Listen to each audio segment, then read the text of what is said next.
ਸਾਰੀ ਸੰਗਤ ਨੂੰ ਵਾਹਿਗੁਰੂ ਜੀ ਕਾ ਖਾਲਸਾ, ਵਾਹਿਗੁਰੂ ਜੀ ਕੀ ਫਤਿਹ। ਸ਼੍ਰੀ ਗੁਰੂ ਗ੍ਰੰਥ ਸਾਹਿਬ ਦੇ ਅੰਗ ਨੰਬਰ 239 ਤੇ ਹੇਠੋਂ 2, 4, 6, 7 ਪੰਕਤੀਆਂ ਛੱਡ ਕੇ 8ਵੀਂ ਪੰਕਤੀ 4 ਨੰਬਰ ਤੋਂ ਬਾਅਦ ਗੁਰ ਕੈ ਬਚਨ ਕੀਨੋ ਰਾਜ ਜੋਗ, ਗੁਰ ਕੈ ਸੰਗ ਤਰਿਆ ਸਭ ਲੋਗ।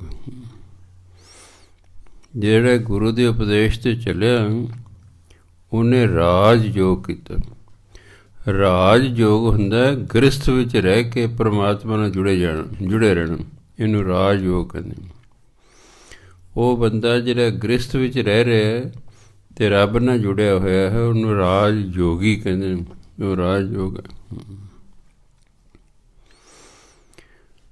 ਸੋ ਜਿਹੜਾ ਗੁਰੂ ਦੇ ਬਚਨਾਂ 'ਤੇ ਚੱਲਦਾ ਹੈ ਕੀਨੋ ਰਾਜ ਯੋਗ, ਉਹ ਰਾਜ ਯੋਗ ਕਰਦਾ ਹੈ, ਪਰ ਗ੍ਰਸਥ 'ਚ ਰਹਿੰਦਿਆਂ ਹੋਏ ਵੀ ਪਰਮਾਤਮਾ ਨਾਲ ਜੁੜਿਆ ਰਹਿੰਦਾ ਹੈ। ਕਿਉਂਕਿ ਸਿੱਖ ਧਰਮ ਨੂੰ ਗ੍ਰਸਥ ਛੱਡਣ ਦੀ ਲੋੜ ਨਹੀਂ, ਘਰ-ਬਾਰ ਛੱਡਣ ਦੀ ਲੋੜ ਨਹੀਂ। ਆਪਣੇ ਪਰਿਵਾਰ 'ਚ ਰਹੋ, ਆਪਣਾ ਦਸਾਂ ਨੌਂ ਦੀ ਕਿਰਤ ਕਰੋ, ਪਰਮਾਤਮਾ ਦਾ ਨਾਮ ਜਪਦੇ ਰਹੋ। ਗੁਰ ਕੈ ਸੰਗ ਤਰਿਆ ਸਭ ਲੋਕ। ਜਿਹੜਾ ਗੁਰੂ ਦੀ ਸੰਗਤ ਕਰਦਾ ਉਹੀ ਤਰ ਜਾਂਦਾ, ਉਹੀ ਬੁਰਾਈਆਂ ਤੋਂ ਬਚ ਜਾਂਦਾ ਹੈ, ਉਹੀ ਭਵ ਸਾਗਰ ਤੋਂ ਤਰ ਜਾਂਦਾ ਹੈ। ਜੇ ਅਸੀਂ ਸੰਗਤ ਨਹੀਂ ਕਰਾਂਗੇ, ਦੇਖੋ ਸੰਗਤ ਅਸੀਂ ਕੋਈ ਨਾ ਕੋਈ ਕਰਨੀ ਹੈ, ਇਕੱਲੇ ਤਾਂ ਘਰ ਬੈਠ ਨਹੀਂ ਸਕਦੇ।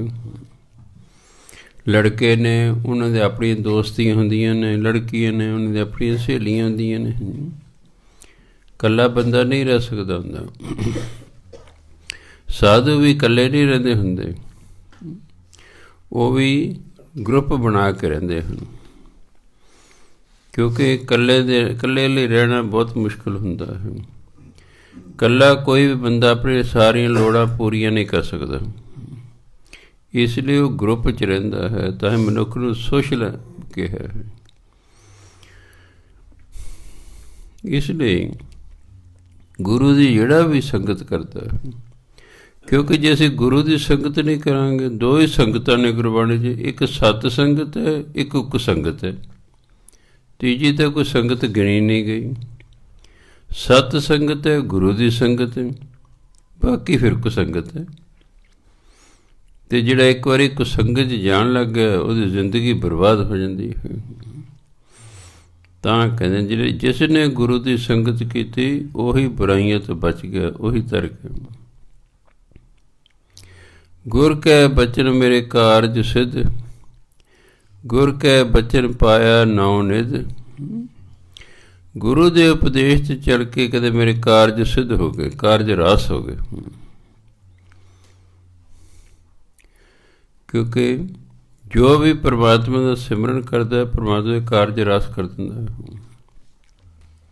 ਇਸ ਕਰਕੇ ਜਿਹੜਾ ਗੁਰੂ ਦੇ ਉਪਦੇਸ਼ 'ਤੇ ਚੱਲਦਾ ਹੈ, ਗੁਰੂ ਦੀ ਦੋ ਹੀ ਗੱਲਾਂ ਕਹਿੰਦੇ, ਭਾਈ ਸ਼ੁਭ ਕਰਮ ਕਰੋ, ਨਾਮ ਜਪੋ। ਬਸ ਜਿਹੜਾ ਬੰਦਾ ਸ਼ੁਭ ਕਰਮ ਕਰੀ ਜਾਂਦਾ, ਨਾਮ ਜਪਦਾ ਰਹਿੰਦਾ, ਉਹਦੇ ਆਪੇ ਕਾਰਜ ਰਾਸ ਹੋ ਜਾਂਦੇ ਹਨ। ਗੁਰ ਕੈ ਬਚਨ ਮੇਰੇ ਕਾਰਜ ਸਿੱਧ, ਗੁਰੂ ਦੇ ਉਪਦੇਸ਼ 'ਤੇ ਚੱਲ ਕੇ ਮੇਰੇ ਸਾਰੇ ਕਾਰਜ ਰਾਸ ਹੋ ਗਏ। ਗੁਰ ਕੈ ਬਚਨ ਪਾਇਆ ਨਾਉ ਨਿਧ, ਗੁਰੂ ਦੇ ਬਚਨਾਂ ਚੱਲ ਕੇ ਮੈਨੂੰ ਨਾਮ ਦੀ ਪ੍ਰਾਪਤੀ ਹੋਈ। ਨਿਧ ਹੁੰਦਾ ਸਾਰੇ ਸੁੱਖਾਂ ਦਾ ਖਜ਼ਾਨਾ। ਗੁਰੂ ਦੇ ਉਪਦੇਸ਼ 'ਤੇ ਚੱਲ ਕੇ ਮੈਨੂੰ ਨਾਮ ਦੀ ਪ੍ਰਾਪਤੀ ਹੋਈ, ਜੋ ਕਿ ਸਾਰੇ ਸੁੱਖਾਂ ਦਾ ਖਜ਼ਾਨਾ ਹੈ। ਕਿ ਨਾਮ ਜਪੀ ਜਾਓ, ਇਸੇ 'ਚ ਹੀ ਸਾਰੇ ਸੁੱਖ ਨੇ। ਇਹਨੂੰ ਇਸ ਲਈ ਸੁੱਖਾਂ ਦਾ ਖਜ਼ਾਨਾ ਕਿਹਾ ਗਿਆ ਹੈ। ਨਾਮ ਜਪੀ ਜਾਣਾ, ਦੁੱਖ ਖਤਮ ਹੋ ਜਾਣਗੇ, ਸੁੱਖਾਂ 'ਚ ਵਾਧਾ ਹੋ ਜਾਏਗਾ।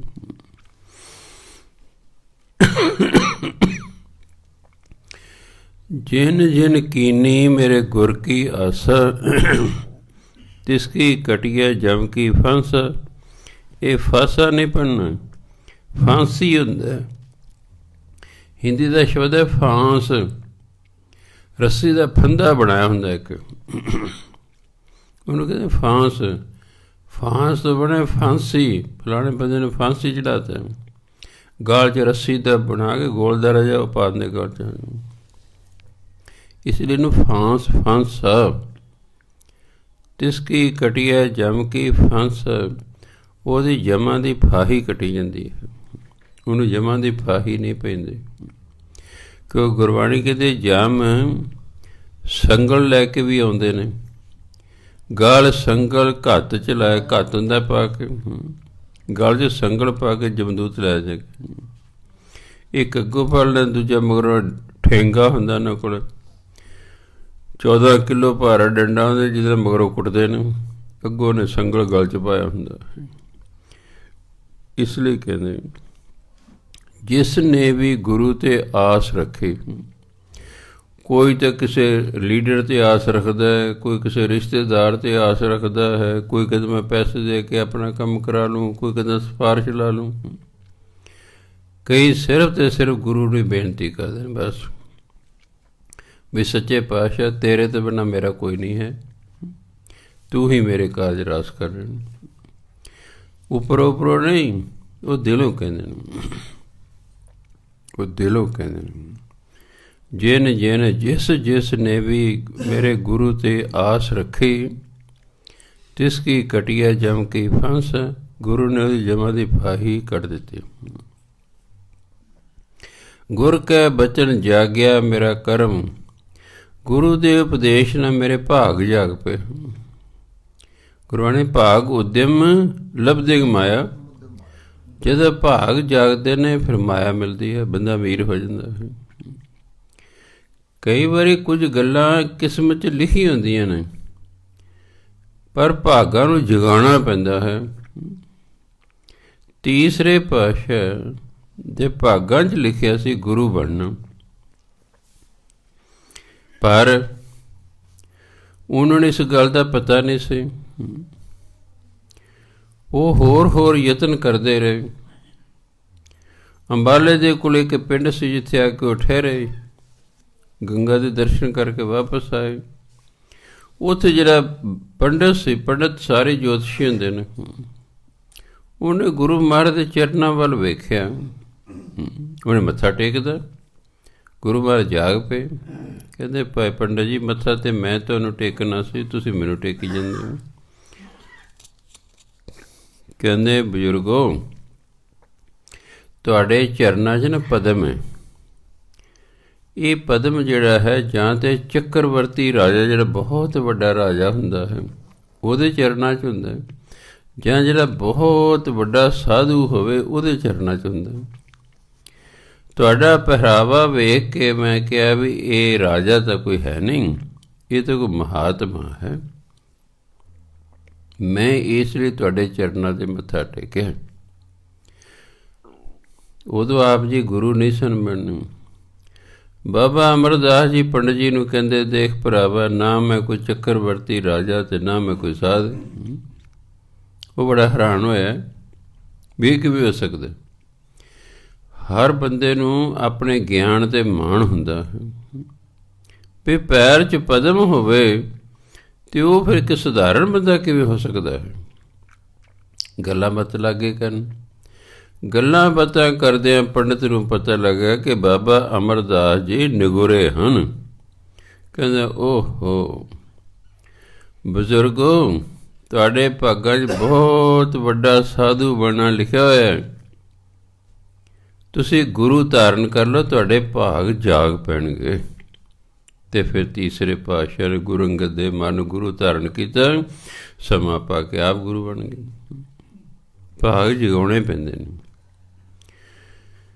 ਭਾਗ ਜਾਗਦੇ ਨੇ ਬਾਣੀ ਪੜ੍ਹ ਕੇ, ਨਾਮ ਜਪ ਕੇ। ਤਾਂ ਕਹਿੰਦੇ ਭਾਗ ਉਦਮ ਲੱਭਦੇ ਮਾਇਆ, ਜਦੋਂ ਭਾਗ ਜਾਗਣਗੇ ਫਿਰ ਮਾਇਆ ਮਿਲੇਗੀ, ਫਿਰ ਅਸੀਂ ਵੀਰ ਹੋਵਾਂਗੇ। ਭਾਗ ਜਗਾਉਣੇ ਪੈਂਦੇ ਨੇ, ਬਾਣੀ ਪੜ੍ਹੀ ਜਾਓ, ਨਾਮ ਜਪੀ ਜਾਓ, ਤੁਹਾਡੀ ਕਿਸਮਤ ਆਪੇ ਹੀ ਜਾਗ ਪੈਗੀ। ਬੈਡ ਲੱਕ ਤੋਂ ਤੁਸੀਂ ਗੁੱਡ ਲੱਕ 'ਚ ਆ ਜਾਓਗੇ। ਪਰ ਬਹੁਤ ਹੀ ਘੱਟ ਲੋਕ ਨੇ ਜਿਹੜੇ ਭਜਨ ਬੰਦਗੀ ਵਾਲੇ ਪਾਸੇ ਨੂੰ ਆਉਂਦੇ ਨੇ। ਉਹ ਹੋਰ ਆਸਾਂ ਲਾਈ ਰੱਖਦੇ ਵੀ ਇੱਥੋਂ ਹੋ ਜੂ, ਮੈਨੂੰ ਮਾਇਆ ਮਿਲ ਜੂ, ਇੱਥੋਂ ਮਿਲ ਜੂ, ਇੱਥੋਂ ਐਂ ਕਰਾਂ, ਆਹ ਕਰਾਂ, ਹੋਰ ਬੜੇ ਓੜ ਪੋੜ ਕਰਦਾ ਰਹਿੰਦਾ। ਤਾਂ ਗੁਰੂ ਮਹਾਰਾਜ ਕਹਿੰਦੇ ਗੁਰ ਕੈ ਬਚਨ ਜਾਗਿਆ ਮੇਰਾ ਕਰਮ, ਗੁਰੂ ਦੇ ਤੇ ਉਪਦੇਸ਼ 'ਤੇ ਚੱਲ ਕੇ ਮੇਰੇ ਭਾਗ ਜਾਗ ਪਏ। ਕਿਉਂ? ਸਿਮਰਨ ਕੀਤਾ, ਬਾਣੀ ਪੜ੍ਹੀ, ਸਤ ਸੰਗਤ ਕੀਤੇ, ਭਾਗ ਜਾਗ ਪਏ। ਜਗ ਦਾ ਭਾਗ ਜਾਗੇ, ਨਾਨਕ ਗੁਰ ਭੇਟਿਆ ਪਾਰ ਬ੍ਰਹਮ, ਤਾਂ ਫਿਰ ਮੈਨੂੰ ਪਰਮਾਤਮਾ ਮਿਲ ਪਿਆ। ਇਹ ਗੁਰੂ ਦੇ ਰਾਹੀਂ ਫਿਰ ਮੈਨੂੰ ਪਰਮਾਤਮਾ ਮਿਲ ਪਿਆ, ਇਹ ਭਾਗ ਜਾਗ ਪਿਆ। ਇਸ ਲਈ ਭਾਗ ਜਗਾਉਣੇ ਨੇ, ਗੁਰੂ ਦੇ ਬਚਨਾਂ 'ਤੇ ਪਹਿਰਾ ਦੇਣਾ ਹੈ, ਗੁਰਬਾਣੀ ਅਨੁਸਾਰ ਆਪਣੀ ਸੋਚ ਬਣਾਉਣੀ ਹੈ, ਆਪਣੇ ਜੀਵਨ ਨੂੰ ਬਣਾਉਣਾ ਹੈ, ਆਪਣੀਆਂ ਆਦਤਾਂ ਨੂੰ ਬਣਾਉਣਾ ਹੈ, ਭਜਨ ਬੰਦਗੀ ਕਰਨੀ ਹੈ, ਸਾਡੇ ਭਾਗ ਜਾਗ ਪੈਣਗੇ। ਸੋ ਗੁਰੂ ਮਹਾਰਾਜ ਕਹਿੰਦੇ ਜਿਨ ਜਿਨ ਕੀਨੀ ਮੇਰੇ ਗੁਰ ਕੀ ਆਸਾ, ਜਿਸ ਜਿਸ ਨੇ ਮੇਰੇ ਗੁਰੂ 'ਤੇ ਆਸ ਰੱਖੀ, ਤਿਸ ਕੀ ਕਟਿਆ ਜਮ ਕੀ ਫਾਂਸ, ਉਹਦੀ ਜਮਾਂ ਦੀ ਫਾਂਸੀ ਕੱਟੀ ਜਾਏਗੀ। ਗੁਰ ਕੈ ਬਚਨ ਜਾਗਿਆ ਮੇਰਾ ਕਰਮ, ਗੁਰੂ ਦੇ ਉਪਦੇਸ਼ ਰਾਹੀਂ ਮੇਰੇ ਭਾਗ ਜਾਗ ਪਏ। ਨਾਨਕ ਗੁਰ ਭੇਟਿਆ ਪਾਰ ਬ੍ਰਹਮ, ਫਿਰ ਮੈਨੂੰ ਕਹਿੰਦੇ ਗੁਰੂ ਅਤੇ ਪਰਮਾਤਮਾ ਮਿਲ ਪਿਆ। ਜਿਨ ਜਿਨ ਕੀਨੀ ਮੇਰੇ ਗੁਰ ਕੀ ਆਸਾ, ਜਿਨ ਜਿਨ ਕੀਨੀ ਮੇਰੇ ਗੁਰ ਕੀ ਆਸਾ, ਜਿਨ ਜਿਨ ਕੀਨੀ ਮੇਰੇ ਗੁਰ ਕੀ ਆਸਾ, ਜਿਨ ਜਿਨ ਕੀਨੀ ਮੇਰੇ ਗੁਰ ਕੀ ਆਸਾ, ਤਿਸ ਕੀ ਕਟਿਐ ਜਮ ਕੀ ਫਾਂਸਾ, ਤਿਸ ਕੀ ਕਟਿਐ ਜਮ ਕੀ ਫਾਂਸਾ, ਤਿਸ ਕੀ ਕਟਿਐ ਜਮ ਕੀ ਫਾਂਸਾ, ਤਿਸ ਕੀ ਕਟਿਐ ਜਮ ਕੀ ਫਾਂਸਾ। ਗੁਰ ਕੈ ਬਚਨ ਜਾਗਿਆ ਮੇਰਾ ਕਰਮ, ਗੁਰ ਕੈ ਬਚਨ ਜਾਗਿਆ ਮੇਰਾ ਕਰਮ, ਗੁਰ ਕੈ ਬਚਨ ਜਾਗਿਆ ਮੇਰਾ ਕਰਮ, ਗੁਰ ਕੈ ਬਚਨ ਜਾਗਿਆ ਮੇਰਾ ਕਰਮ। ਨਾਨਕ ਗੁਰ ਭੇਟਿਆ ਪਰ ਬ੍ਰਹਮ, ਨਾਨਕ ਗੁਰ ਭੇਟਿਆ ਪਰ ਬ੍ਰਹਮ, ਨਾਨਕ ਗੁਰ ਭੇਟਿਆ ਪਰ ਬ੍ਰਹਮ, ਨਾਨਕ ਗੁਰ ਭੇਟਿਆ ਪਰ ਬ੍ਰਹਮ। ਸੋ ਇਸ ਲਈ ਗੁਰੂ ਦੇ ਬਚਨ ਤੇ ਪਹਿਰਾ ਦੇਣਾ ਹੈ। ਅੱਗੇ ਕਹਿੰਦੇ ਗੌੜੀ ਮਹੱਲਾ ਪੰਜਵਾਂ, ਤਿਸ ਗੁਰ ਕੋ ਸਿਮਰੋਂ ਸਾਸ ਸਾਸ, ਗੁਰ ਮੇਰੇ ਪ੍ਰਾਣ ਸਤਿਗੁਰ ਮੇਰੀ ਰਾਸ। ਗੁਰੂ ਮਹਾਰਾਜ ਮੇਰੇ ਪ੍ਰਾਣ, ਮੇਰੀ ਜਿੰਦ ਨੇ, ਗੁਰੂ ਮੇਰੀ ਜੀਵਨ ਪੂੰਜੀ ਹੈ, ਰਾਸ ਪੂੰਜੀ ਨੂੰ ਕਹਿੰਦੇ। ਤਿਸ ਗੁਰ ਕੋ ਸਿਮਰੋਂ ਸਾਸ ਸਾਸ, ਇਹੋ ਜਿਹੇ ਗੁਰੂ ਦਾ ਮੈਂ ਸਵਾਸ ਸਵਾਸ ਸਿਮਰਨ ਕਰਦਾ। ਸਿੱਖ ਨੂੰ ਵੈਸੇ ਵੀ ਸਾਸ ਸਾਸ ਸਿਮਰੋ ਗੋਬਿੰਦ, ਸਵਾਸ ਸਵਾਸ ਸਿਮਰਨ ਕਰਨਾ। ਉੱਠਦੇ ਬੈਠਦੇ ਤੁਰਦੇ ਫਿਰਦੇ ਜਿੰਨਾ ਵੀ ਸਮਾਂ ਮਿਲੇ ਭਜਨ ਬੰਦਗੀ ਕਰਨੀ। ਗੁਰ ਕਾ ਦਰਸ਼ਨ ਦੇਖ ਦੇਖ ਜੀਵਾਂ, ਗੁਰ ਕੇ ਚਰਨ ਧੋਏ ਧੋਏ ਪੀਵਾਂ। ਮੈਂ ਗੁਰੂ ਦੇ ਦਰਸ਼ਨ ਦੇਖ ਕਰਕੇ ਜਿਉਂਦਾ ਹਾਂ, ਗੁਰੂ ਦੇ ਚਰਨ ਧੋ ਧੋ ਕੇ ਪੀਂਦਾ। ਇਸ ਚਰਨ ਧੋ ਧੋ ਕੇ ਪੀਣ ਤੋਂ ਪਵੇ ਨਿਮਰਤਾ ਸਹਿਤ ਗੁਰੂ ਦੀ ਸੰਗਤ ਕਰਨੀ। ਹੁਣ ਨਹੀਂ ਤਾਂ ਤੁਸੀਂ ਕਹੋਗੇ ਵੀ ਚਲੋ ਜੀ ਜਦੋਂ ਦਸੇ ਗੁਰੂ ਸਨ ਸਰੀਰ ਰੂਪ 'ਚ, ਹੋ ਸਕਦਾ ਕੋਈ ਚਰਨ ਧੋ ਕੇ ਪੀ ਲੈਂਦਾ ਹੋਵੇ। ਹੁਣ ਤੇ ਗੁਰੂ ਦਾ ਸਰੀਰ ਹੀ ਨਹੀਂ ਹੈਗਾ, ਹੁਣ ਤੇ ਸ਼ਬਦ ਗੁਰੂ ਹੈ। ਹੁਣ ਕੀ ਕੀਤਾ ਜਾਵੇ? ਜੇ ਸਿੱਧੇ ਅਰਥਾਂ 'ਚ ਪਾਓਗੇ ਫਿਰ ਤੁਸੀਂ ਚੱਕਰ 'ਚ ਪੈ ਜਾਓਗੇ। ਜੇ ਤੁਸੀਂ ਕਹੋਗੇ ਹਾਂ ਵੀ ਗੁਰੂ ਦੇ ਚਰਨ ਧੋ ਧੋ ਕੇ ਪੀਵਾਂ, ਤਾਂ ਕੋਈ ਕਹੇਗਾ ਕਿਹੜੇ ਗੁਰੂ ਦੇ ਚਰਨ ਧੋ ਧੋ ਕੇ ਪੀਏਗਾ? ਵੀ ਗੁਰੂ ਗ੍ਰੰਥ ਦਾ ਚਰਨ ਹੀ ਕੋਈ ਨਹੀਂ ਹੈਗਾ। ਇੱਕ ਹੁੰਦਾ ਸ਼ਬਦੀ ਅਰਥ। ਜਿਹੜੀ ਕਵਿਤਾ ਹੈ ਇਹਦੇ ਸ਼ਬਦੀ ਅਰਥ ਔਖੇ ਨਹੀਂ ਹੁੰਦੇ, ਭਾਵ ਅਰਥ ਔਖੇ ਹੁੰਦੇ ਨੇ। ਗੁਰਬਾਣੀ ਕਾਲੀ ਕੋਇਲ ਤੂੰ ਕਿਤ ਗੁਣ ਕਾਲੀ, ਉਹ ਕਹਿੰਦੇ ਆਪਣੇ ਪ੍ਰੀਤਮ ਕਹਿ ਹੋਂ ਬਿਰਹਾ ਜਾਲੀ। ਕਿ ਸਾਰੀਆਂ ਕੋਇਲਾਂ ਹੀ ਪਰਮਾਤਮਾ ਦੇ ਵਿਛੋੜੇ 'ਚ ਨੇ, ਇੱਕ ਕੋਇਲ ਜੰਮੀ ਹੋਈ ਅੱਜ। ਇਹ ਗੱਲ ਸਮਝਾਉਣ ਲਈ ਹੁੰਦੀ ਹੈ, ਮਨੁੱਖ ਨੂੰ ਸਮਝਾਉਣ ਲਈ ਹੈ ਕਿ ਜਦੋਂ ਵਿਛੋੜਾ ਹੁੰਦਾ ਨਾ, ਕੁਦਰਤੀ ਗੱਲ ਹੈ, ਚਿਹਰੇ 'ਤੇ ਉਹ ਆਭਾ ਨਹੀਂ ਰਹਿੰਦੀ, ਚਿਹਰੇ ਦੀ ਉਹ ਸ਼ੋਰ ਨਹੀਂ ਰਹਿੰਦੀ ਜੋ ਮਿਲਾਪ 'ਚ ਹੁੰਦੀ ਹੈ। ਵਿਛੋੜਾ ਹੀ ਹੁੰਦਾ। ਜਿੰਨੀਆਂ ਵਾਰਤਕ ਦੀਆਂ ਕਿਤਾਬਾਂ ਨੇ ਉਹ ਵਿਦਿਆਰਥੀ ਆਪ ਪੜ੍ਹ ਲੈਂਦੇ, ਪਰ ਜਿੰਨੀ ਪੋਇਟਰੀ ਹੈ, ਚਾਹੇ ਪੰਜਾਬੀ ਦੀ ਕਵਿਤਾ ਹੈ, ਚਾਹੇ ਹਿੰਦੀ ਦੀ ਹੈ, ਚਾਹੇ ਅੰਗਰੇਜ਼ੀ ਦੀ ਹੈ, ਉਹਨੂੰ ਟੀਚਰ ਜਾਂ ਪ੍ਰੋਫੈਸਰ ਹੀ ਸਮਝਾਉਂਦੇ ਹਨ, ਵਿਦਿਆਰਥੀ ਨਹੀਂ ਸਮਝਾਉਂਦੇ। ਅਤੇ ਗੁਰਬਾਣੀ ਵੀ ਸਾਰੀ ਕਵਿਤਾ ਹੈ, ਇਸ ਲਈ ਇਹਦੇ ਸਿੱਧੇ ਅਰਥ ਹੋਰ ਹੁੰਦੇ ਨੇ, ਭਾਵ ਅਰਥ ਹੋਰ ਹੁੰਦੇ ਹਨ। ਇਸ ਲਈ ਟੀਚਰ ਦੀ ਲੋੜ ਪੈਂਦੀ ਹੈ ਬਾਣੀ ਨੂੰ ਵੀ ਸਮਝਾਉਣ ਲਈ ਵੀ ਭਾਵ ਕੀ ਇਹਦਾ, ਤਾਂ ਆਪ ਜੀ ਨੂੰ ਦੱਸੇ। ਜਿੱਥੇ ਗੁਰੂ ਮਹਾਰਾਜ ਕਹਿੰਦੇ ਨਾ ਗੁਰ ਕੇ ਚਰਨ ਧੋਏ ਧੋਏ ਪੀਵਾਂ, ਉਹਦਾ ਮਤਲਬ ਮੈਂ ਨਿਮਰਤਾ ਸਹਿਤ ਗੁਰੂ ਦੀ ਸੰਗਤ ਕਰਦਾ ਹਾਂ, ਇਹੀ ਚਰਨ ਧੋ ਧੋ ਕੇ ਪੀਣਾ। ਗੁਰ ਕੀ ਰੇਨ ਨਿਤ ਮਜਨ ਕਰੂੰ, ਜਨਮ ਜਨਮ ਕੀ ਹਉਮੈ ਮਲ ਹਰੋਂ। ਰੇਨ ਹਿੰਦੀ ਦਾ ਸ਼ਬਦ ਹੈ ਰੇਣੂ, ਰਾਰੇ ਲਾ ਨੰਨੇ ਨੂੰ ਛੋਟੀ ਉਕੀ ਮਾਤਰ ਜਿਹਨੂੰ ਔਂਕੜਾ ਪਕੜ, ਹਿੰਦੀ ਕਹਿੰਦੇ ਰੇਣੂ। ਗੁਰਬਾਣੀ ਦੇ ਨਿਯਮ ਅਨੁਸਾਰ ਆਪਾਂ ਪੜ੍ਹਦੇ ਰੇਣ। ਹਾਲਾਂਕਿ ਜਿਹੜਾ ਗੁਰ ਕੇ ਰੇਣ ਨਿਤ ਮਜਨ, ਰੇਣ ਹੁੰਦੀ ਹੈ ਚਰਨ ਧੂੜ। ਚਰਨ ਧੂੜ ਜਿਹੜਾ ਇਸਤਰੀ ਲਿੰਗ ਹੈ, ਪਰ ਤੇ ਅਣਾਣੇ ਨੂੰ ਔਂਕੜ ਲੱਗਾ ਹੋਇਆ ਹੈ, ਔਂਕੜ ਲੱਗਾ ਹੋਇਆ ਹੈ ਇਸਤਰੀ ਲਿੰਗ, ਕਿਉਂਕਿ ਹਿੰਦੀ ਦਾ ਸ਼ਬਦ ਹੈ ਰੇਣੂ। ਸਪੈਲਿੰਗ ਉਹੀ ਰਹਿਣ ਦਿੱਤੇ ਨੇ ਗੁਰੂ ਮਹਾਰਾਜ ਨੇ, ਜੋ ਹਿੰਦੀ ਦੇ ਸਪੈਲਿੰਗ ਸਨ, ਸਪੈਲਿੰਗ ਉਹੀ ਰਹਿਣ ਦਿੱਤੇ ਨੇ, ਪਰ ਗੁਰਬਾਣੀ ਦੇ ਨਿਯਮ ਅਨੁਸਾਰ ਆਪਾਂ ਨੇ ਇਹਨੂੰ ਪੜ੍ਹਦੇ ਰੇਣ। ਗੁਰ ਕੀ ਰੇਣ, ਕਿਉਂਕਿ ਰੇਣ ਨਾਉਨ ਹੈ, ਚਰਨ ਧੂੜ ਨਾਮ ਹੈ, ਇਸ ਲਈ ਇਹਦਾ ਜਿਹੜਾ ਔਂਕੜ ਹੈ ਉਹ ਨਹੀਂ ਬੋਲਿਆ ਜਾਂਦਾ। ਗੁਰ ਕੀ ਰੇਣ ਨਿਤ ਮਜਨ ਕਰੂੰ, ਮੈਂ ਗੁਰੂ ਦੇ ਚਰਨ ਧੂੜ 'ਚ ਰੋਜ਼ ਇਸ਼ਨਾਨ ਕਰਦਾ ਹਾਂ। ਮਜਨ ਹੁੰਦਾ ਇਸ਼ਨਾਨ, ਖਾਸ ਕਰਕੇ ਤੀਰਥ ਇਸ਼ਨਾਨ।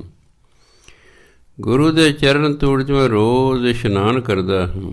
ਇਸ ਤਰ੍ਹਾਂ ਕੀ ਹੁੰਦਾ, ਜਨਮ ਜਨਮ ਕੀ ਹਉਮੈ ਮਲ ਹਰੂੰ, ਜਨਮਾਂ ਜਨਮਾਂਤਰ ਜਿਹੜੀ ਮੈਲ ਲੱਗੀ ਉਹਨੂੰ ਮੈਂ ਦੂਰ ਕਰਨਾ, ਹਰੋਂ ਹੁੰਦਾ ਦੂਰ ਕਰ ਲੈਣਾ। ਇਸ ਤਰ੍ਹਾਂ ਮੇਰੇ ਮਨ 'ਤੇ ਜਿਹੜੀ ਜਨਮਾਂ ਜਨਮਾਂਤਰਾਂ ਦੀ ਮੈਲ ਲੱਗੀ ਹੈ ਉਹ ਲੈ ਜਾਏਗੀ, ਉਹ ਲੈ ਜਾਏਗੀ। ਜਦੋਂ ਅਸੀਂ ਨਿਮਰਤਾ ਸਹਿਤ ਗੁਰੂ ਦੀ ਸੰਗਤ ਕਰਾਂਗੇ ਤਾਂ ਫਿਰ ਸਾਡੇ ਮਨ ਦੀ ਮੈਲ ਲੈਂਦੀ ਜਾਏਗੀ, ਲੈਂਦੀ ਜਾਏਗੀ। ਕਿਉਂ? ਗੁਰੂ ਦੀ ਸੰਗਤ ਕਰ ਰਹੇ ਹਾਂ, ਸੋਝੀ ਹੋ ਗਈ ਹੈ, ਨਵੀਂ ਮੈਲ ਲੱਗਣ ਨਹੀਂ ਦੇ ਰਹੇ, ਪਹਿਲੀ ਨੂੰ ਲਾਹੀ ਜਾ ਰਹੇ, ਇੱਕ ਦਿਨ ਸਾਰੀ ਮੈਲ ਲੈ ਜਾਏਗੀ। ਜਿਸ ਦਿਨ ਮੈਲ ਲੈ ਗਈ ਉਹਦੀ ਪਰਮਾਤਮਾ ਨੇ ਪ੍ਰਗਟ ਹੋ ਜਾਣਾ। ਉਹਦੀ ਸ਼ਰਤ ਹੀ ਇੱਕ ਹੈ, ਉਹਦੀ ਸ਼ਰਤ ਹੈ ਕਿ ਤੁਸੀਂ ਅੰਦਰੋਂ ਸੁੱਚੇ ਹੋ। ਬਾਹਰੋਂ ਸੁੱਚੇ ਹੋਣਾ ਤੇ ਆਸਾਨ ਹੈ, ਨਹਾ ਧੋ ਲਓ ਬੰਦਾ ਸੁੱਚਾ ਆ ਗਿਆ। ਅੰਦਰੋਂ ਸੁੱਚੇ ਹੋਣਾ, ਅੰਦਰੋਂ ਕਿਵੇਂ ਸੁੱਚਾ ਆ ਗਿਆ? ਕਹੋ ਨਾਨਕ ਸੱਚ ਧਿਆਈਐ ਸੁੱਚ ਹੋਵੇ ਤਾਂ। ਜਦੋਂ ਆਪਾਂ ਨਾਮ ਜਪੀ ਜਾਵਾਂਗੇ ਅੰਦਰੋਂ ਸੁੱਚੇ ਹੋ ਜਾਵਾਂਗੇ, ਪਰਮਾਤਮਾ ਦੀ ਪ੍ਰਾਪਤੀ ਹੋ ਜਾਏ, ਮੈਲ ਲੈ ਜਾਏਗੀ। ਭਾਂਡਾ ਸੁੱਚਾ ਉਹੀ ਹੁੰਦਾ ਜਿਸ ਨੂੰ ਮਾਂਜ ਲਿਆ ਜਾਵੇ। ਜੋ ਉਸ ਨੂੰ ਝੂਠ ਲੱਗੀ ਹੋਈ ਹੈ, ਮਾਂਜ ਕੇ ਜਦੋਂ ਲੈ ਜਾਂਦੀ ਹੈ ਤਾਂ ਕਹਿੰਦੇ ਭਾਂਡਾ ਸੁੱਚਾ ਹੈ। ਜਿਸ ਨੂੰ ਅਜੇ ਝੂਠ ਲੱਗੀ ਹੈ, ਦਾਲ ਸਬਜ਼ੀ ਕੋਈ ਹੋਰ ਚੀਜ਼ ਲੱਗੀ, ਆਪਾਂ ਕਹਿੰਦੇ ਇਹ ਭਾਂਡਾ ਝੂਠਾ ਹੈ।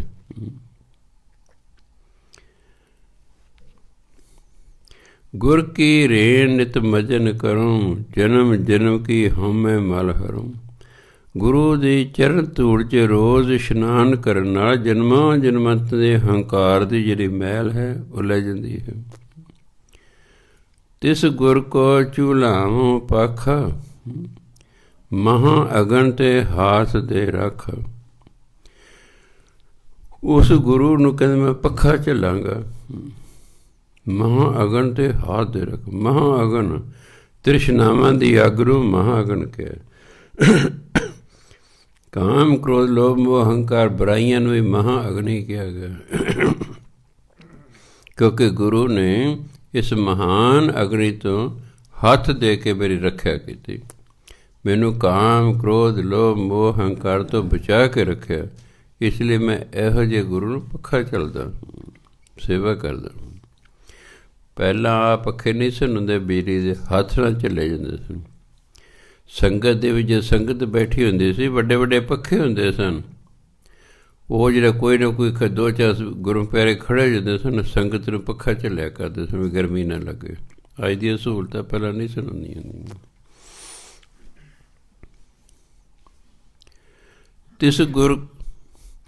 ਤਿਸ ਗੁਰ ਕੈ ਗ੍ਰਹਿ ਢੋਵੋ ਪਾਣੀ। ਉਸ ਗੁਰੂ ਦੇ ਘਰ ਵਿੱਚ ਮੈਂ ਪਾਣੀ ਢੋਵਾਂਗਾ। ਜਿਸ ਗੁਰ 'ਤੇ ਅਕਲ, ਇਹਨੂੰ ਅਕਲ ਨਹੀਂ ਪੜ੍ਹਦੇ ਨਾ, ਅਕਲ ਲੱਲੇ ਨੂੰ ਸਿਹਾਰੀ ਹੁੰਦੀ ਹੈ। ਅੜਾ ਫਲਾਣੇ 'ਚ ਅਕਲ ਨਹੀਂ ਹੈ ਜੀ, ਉਹ ਲੱਲੇ ਨੂੰ ਸਿਹਾਰੀ ਹੋਏਗੀ। ਇਹਨੂੰ ਅਕਲ ਨਹੀਂ ਪੜ੍ਹਨਾ, ਅਕਾਲ। ਕਾਲ ਹੁੰਦਾ ਟੁਕੜਾ, ਜਿਸ ਦੇ ਟੁਕੜੇ ਨਾ ਕੀਤੇ ਜਾ ਸਕਣ ਸੰਪੂਰਨ ਪਾ ਪਰਮਾਤਮਾ। ਜਿਸ ਗੁਰ 'ਤੇ ਅਕਾਲ ਗਤ ਜਾਣੀ।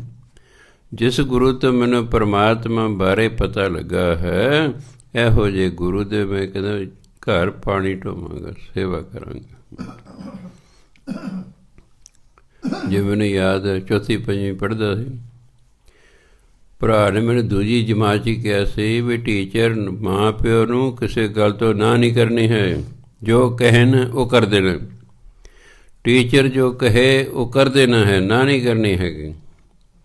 ਤਾਂ ਉਦੋਂ ਕਦੇ ਟੀਚਰ ਨੇ ਕਿਹਾ ਚੱਲ ਵੀ ਜੈਮਲ ਸਿੰਘ, ਤੇਰੀ ਆਂਟੀ ਨੇ ਅੱਜ ਕੱਪੜੇ ਧੋਣੇ ਅਤੇ 4-5 ਬਾਲਟੀਆਂ ਪਾਣੀ ਦੀ ਭਾਰੇ ਨਲਕੇ ਰਗੇੜ ਕੇ ਹੋ ਗਏ। ਲੈ ਵੀ ਜੈਮਲ ਸਿੰਘ, ਅੱਜ ਨਾ ਦਾਤ ਨਾ ਲੈ ਕੇ ਆਈ। ਮੈਂ ਕੁਹਾੜਾ ਚੱਕਣੀ, ਕਿੱਕਰ ਦੇ ਚੜ੍ਹ ਕੇ ਦਾਤ ਨਾ ਲੈ ਆਉਣੀ। ਲੈ ਬਈ ਦਾਣੇ ਪਿਹਾ ਲਿਆਈ ਅੱਜ। ਇਸ ਤਰ੍ਹਾਂ ਜਿਹੜਾ ਕਹਿੰਦੇ ਸੀ ਮੈਂ ਕਰਦਾ ਰਹਿੰਦਾ ਹੁੰਦਾ ਸੀ। ਫਿਰ ਜਦੋਂ ਇਮਤਿਹਾਨ 'ਚ 1 ਮਹੀਨਾ ਰਹਿ ਜਾਂਦਾ ਸੀ, ਫਿਰ ਮੇਰਾ ਭਰਾ ਸਾਰੇ ਟੀਚਰਾਂ ਨੂੰ ਕਹਿੰਦਾ ਸੀ ਹੁਣ ਭਾਈ ਇਹਨੂੰ ਪੜ੍ਹ ਲੈਣ ਦਿਓ, ਹੁਣ ਤੁਸੀਂ ਇਹਨੂੰ ਇਸ ਤੋਂ ਕੰਮ ਨਾ ਲਵੋ, ਇਹਨੂੰ ਹੋਰ ਪੜ੍ਹ ਲੈਣ ਦਿਓ, ਸਾਲਾਨਾ ਇਮਤਿਹਾਨ ਨੇੜੇ। ਸੋ ਇਸ ਲਈ ਉਦੋਂ ਪਾਣੀ ਵੀ ਢੋਇਆ ਕਰਦੇ, ਖੂਹ ਹੋਇਆ ਕਰਦੇ ਸਨ, ਨਲਕੇ ਨੁਲਕੇ ਨਹੀਂ ਸਨ ਉਦੋਂ ਆਉਂਦੇ ਗੁਰੂ ਮਹਾਰਾਜ ਵੇਲੇ। ਪਾਕਿਸਤਾਨ ਤੋਂ ਆ ਕੇ ਬਾਲਿਆਂ ਵਾਲੀ ਬਹੁਤ ਵੱਡਾ ਪਿੰਡ ਹੈ ਬਠਿੰਡੇ ਜ਼ਿਲ੍ਹੇ ਦਾ, ਅਸੀਂ ਪਹਿਲੇ ਬੰਦੇ ਸੀ ਜਿਹਨਾਂ ਨਲਕਾ ਲਾਇਆ ਸੀ। ਪਾਣੀ ਉੱਥੇ ਡੂੰਘਾ ਸੀ। ਕਹਿੰਦੇ ਫਰੂਜੀ ਆਏ ਨੇ ਬਈ, ਉਹਨਾਂ ਕਦੇ ਇੱਕ ਮਸ਼ੀਨ ਲਾਈ ਹੈ, ਉਹ ਹੱਥ ਗੇਟ ਦੇ ਵਿੱਚੋਂ ਪਾਣੀ ਬਾਹਰ ਆਉਂਦਾ ਧਰਤੀ ਤੋਂ। ਉਹ ਸਾਰੇ ਦਿਨ ਲੋਕ ਸਾਡੇ ਨਲਕੇ ਤੋਂ ਪਾਣੀ ਢੋਂਦੇ ਰਹਿੰਦੇ ਸਨ, ਨਹੀਂ ਤਾਂ ਖੂਹਾਂ ਤੋਂ ਲੈਣ ਜਾਇਆ ਕਰਦੇ ਸਨ। ਪਿੰਡ ਦੇ ਬਾਰ-ਬਾਰ ਖੂਹ ਹੁੰਦੇ ਸਨ, ਉੱਥੋਂ ਜਿਹੜਾ ਲਾਜੇ ਡੋਲ ਨਾਲ ਪਾਣੀ ਭਰ ਕੇ ਘੜਿਆਂ 'ਤੇ ਰੱਖ ਕੇ ਫਿਰ ਲੈ ਕੇ ਆਇਆ ਕਰਦੇ ਸਨ। ਇਸ ਲਈ ਪਹਿਲਾਂ ਪਾਣੀ ਢੋਇਆ ਕਰਦੇ ਸਨ, ਤਾਂ ਕਿ ਤਿਸ ਗੁਰ ਕੈ ਗ੍ਰਹਿ ਢੋਵੋ ਪਾਣੀ। ਤੁਸੀਂ ਗ੍ਰਹਿ ਨਹੀਂ ਪੜ੍ਹ ਦੇਣਾ, ਖਿਆਲ ਰੱਖਣਾ ਹੈ, ਗ੍ਰਹਿ ਪੜ੍ਹਨਾ ਹੈ। ਉਸ ਗੁਰੂ ਦੇ ਘਰ 'ਚ ਮੈਂ ਪਾਣੀ ਢੋਂਦਾ ਹਾਂ, ਕਿਸੇ ਜਿਸ ਗੁਰ 'ਤੇ ਅਕਾਲ ਗਤ ਜਾਣੀ, ਜਿਸ ਗੁਰੂ ਤੋਂ ਮੈਨੂੰ ਪਰਮਾਤਮਾ ਬਾਰੇ ਪਤਾ ਲੱਗਾ ਹੈ। ਤਿਸ ਗੁਰ ਕੇ ਗ੍ਰਹਿ ਪੀਸੋ ਨੀਤ। ਪਹਿਲਾਂ ਚੱਕੀਆਂ ਦੇ ਨਾ ਦਾਣੇ ਪੀਆ, ਕਦੇ ਘਰਾਂ ਚੱਕੀਆਂ ਹੁੰਦੀਆਂ ਸਨ। ਬਾਜ਼ਾਰਾਂ ਜਿਹੜੀ ਚੱਕੀ ਲੱਗੀ ਹੋਈ ਇਹ ਨਹੀਂ ਸਨ ਹੁੰਦੀਆਂ। ਪੁਰਾਣੀਆਂ ਬੀਬੀਆਂ ਆਪ ਹੀ ਦਾਣੇ ਪੀਸਿਆ ਕਰਦੀਆਂ ਸਨ। ਹਰ ਘਰ 'ਚ ਚੱਕੀ ਹੁੰਦੀ ਸੀ। ਆਪ ਦਾਣੇ ਪੀ ਕੇ ਆਟਾ ਬਣਾ ਕੇ ਫਿਰ ਰੋਟੀਆਂ ਪਕਾਉਣੀਆਂ ਹੁੰਦੀਆਂ। ਪਹਿਲਾਂ ਬੀਬੀਆਂ ਨੂੰ ਬੜਾ ਕੰਮ ਕਰਨਾ ਪੈਂਦਾ ਸੀ। ਕੋਈ ਖੇਸ ਬੁਣ ਰਹੀ ਹੈ, ਕੋਈ ਦਰੀਆਂ ਬੁਣ ਰਹੀ ਹੈ, ਆਪ ਹੀ ਸਾਰੇ ਕਰਨ। 8-8 9-9 ਜਵਾਕ ਹੁੰਦੇ, ਉਹਨਾਂ ਨੂੰ ਪਾਲਣਾ ਹੈ। 2 ਜੀ ਆਪ, 8 ਅੱਗੇ ਜਵਾਕ, 10 ਬੰਦੇ, 3 ਟਾਈਮ ਜਦੋਂ ਰੋਟੀ ਪਾਣੀ ਪਕਾਉਣਾ, ਭੂਤ ਨਹੀਂ ਭੁੱਲੀ ਰਹਿੰਦੀ ਹੈ। ਅੱਜ ਦੀ ਬੀਬੀ ਨੂੰ ਪਤਾ ਹੈ ਘਰ ਵਾਲਾ ਮੇਰਾ 3 ਖਾਊਗਾ, ਮੈਂ 2 ਖਾਵਾਂਗੀ, ਚਾਹੇ ਨਿਬੜਿਆ ਕੰਮ। ਉਹਨੇ 6ਵੀਂ ਪਕਾਉਣੀ ਹੈ, ਨਾ ਉਹਨੂੰ ਪੁੱਛਣ ਦੀ ਲੋੜ ਹੈ ਕੋਈ ਕੰਮ। ਅਤੇ ਜੇ ਅੱਜ ਦੀ ਬੀਬੀ ਨੂੰ 100 ਰੋਟੀ ਪਕਾਉਣੀ ਪੈ ਜੇ, ਭੂਤ ਨਹੀਂ ਭੁੱਲ ਜਾਏਗੀ ਵੀ। ਉਹ ਤਾਂ ਉਹਦੀ ਆਪਣੀ ਢਿੱਡ ਫੋੜੀ ਚੁੱਕੇਗੀ, ਪੇਕੇ ਨੂੰ ਚਲਾ ਜਾਏਗੀ। ਮੈਂ ਨਹੀਂ ਤੇਰੇ ਰਹਿੰਦੀ, ਮੇਰੇ ਤੋਂ ਨਹੀਂ ਇੰਨੀਆਂ ਰੋਟੀਆਂ ਪੱਕਦੀਆਂ।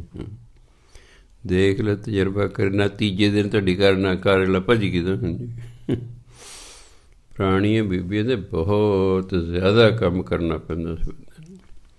ਸਾਰਾ ਕੰਮ ਹੱਥਾਂ ਰਾਹੀਂ ਹੁੰਦਾ। ਮਸ਼ੀਨਾਂ ਤਾਂ ਹੋਈਆਂ ਆਈਆਂ ਨਹੀਂ ਸਨ। ਖੇਤੀਬਾੜੀ ਪੁਰਾਣੇ ਜ਼ਮਾਨੇ 'ਚ ਬੜੀ ਔਖੀ ਹੁੰਦੀ ਸੀ, ਬੜੀ ਔਖੀ। ਅੱਜ ਤਾਂ 7 ਦਿਨਾਂ ਦੀ ਸਾਰੀ ਕਣਕ ਸਾਂਭ ਲੈਂਦੇ। 1.5 ਮਹੀਨਾ ਲੱਗੇ ਰਹਿੰਦੇ ਕਣਕ ਨੂੰ ਗਾਉਣ 'ਤੇ। ਆਪ ਹੀ ਵੱਢਣੀ ਹੈ, ਵੱਢਣ ਵਾਲੇ ਮਸ਼ੀਨਾਂ ਕੋਲ, ਫਿਰ ਗਾਉਂਦੇ ਰਹਿਣਾ। ਬੜਾ ਸਮਾਂ ਲੱਗਿਆ ਕਰਦਾ, ਬੜਾ ਕੰਮ ਕਰਨਾ ਪੈਂਦਾ ਸੀ। ਸੋ ਤਿਸ ਗੁਰ ਕੇ ਗਿਰੇ ਪੀਸੋ ਨੀਤ ਮੈਨੇ ਹਮੇਸ਼ਾ। ਮੈਂ ਉਸ ਗੁਰੂ ਦੇ ਘਰ 'ਚ ਰੋਜ਼ ਆਟਾ ਪੀਹਾਂਗੇ, ਦਾਣੇ ਪੀਹਾਂਗੇ। ਕਿਸ ਦੇ? ਜਿਸ ਪ੍ਰਸਾਦ ਵੈਰੀ ਸਭ ਮੀਤ, ਜਿਸ ਦੀ ਕਿਰਪਾ ਨਾਲ ਦੁਸ਼ਮਣ ਵੀ ਮਿੱਤਰ ਹੋ ਗਏ ਹਨ। ਜਿਨ ਗੁਰ ਮੋਕੋ ਦੀਨਾ ਜੀਓ, ਆਪਣਾ ਦਾਸਰਾ ਆਪੇ ਮੁੱਲ ਲਿਓ। ਜਿਸ ਗੁਰੂ ਨੇ ਮੈਨੂੰ ਜਿੰਦ ਦਿੱਤੀ, ਜੀਓ ਜੀਵਨ ਦਾਨ ਦਿੱਤਾ, ਨਾਮ ਦਾਨ ਦਿੱਤਾ ਹੈ, ਆਪਣਾ ਦਾਸਰਾ ਆਪੇ ਮੁੱਲ ਲਿਆ। ਜਿਸ ਨੇ ਆਪਣੇ ਨੌਕਰ ਨੂੰ, ਦਾਸ ਨੂੰ ਆਪ ਹੀ ਮੁੱਲ ਖਰੀਦ ਲਿਆ ਹੈ। ਕਹਿੰਦਾ ਮੈਂ ਉਸ ਗੁਰੂ ਤੋਂ ਬਲਿਹਾਰ ਜਾਂਦਾ। ਆਪੇ ਲਾਇਓ ਆਪਣਾ ਪਿਆਰ, ਸਦਾ ਤਿਸ ਗੁਰ ਕੋ ਕਰੀ ਨਮਸਕਾਰ। ਜਿਸ ਗੁਰੂ ਨੇ ਮੇਰੇ ਅੰਦਰ ਆਪਣਾ ਪਿਆਰ ਆਪ ਲਾਇਆ ਹੈ, ਉਸ ਗੁਰੂ ਨੂੰ ਮੈਂ ਸਦਾ ਹੀ ਨਮਸਕਾਰ ਕਰਦਾ। ਕਿਉਂਕਿ ਸਾਡੇ ਵੱਸ ਦਾ ਨਹੀਂ ਹੈ ਗੁਰੂ ਨੂੰ ਪਿਆਰ ਕਰਨਾ, ਪਰਮਾਤਮਾ ਨੂੰ ਪਿਆਰ ਕਰਨਾ। ਇਹ ਤਾਂ ਉਹੀ ਕਿਰਪਾ ਕਰਦੇ ਨੇ। ਇੱਕ ਡਾਇਰੈਕਟ ਕਿਰਪਾ ਹੁੰਦੀ ਹੈ, ਇੱਕ ਇਨਡਾਇਰੈਕਟ ਕਿਰਪਾ ਹੁੰਦੀ ਹੈ। ਪਰਮਾਤਮਾ ਗੁਰੂ ਇਨਡਾਇਰੈਕਟਲੀ ਕਿਰਪਾ ਕਰ ਦਿੰਦੇ ਹਨ।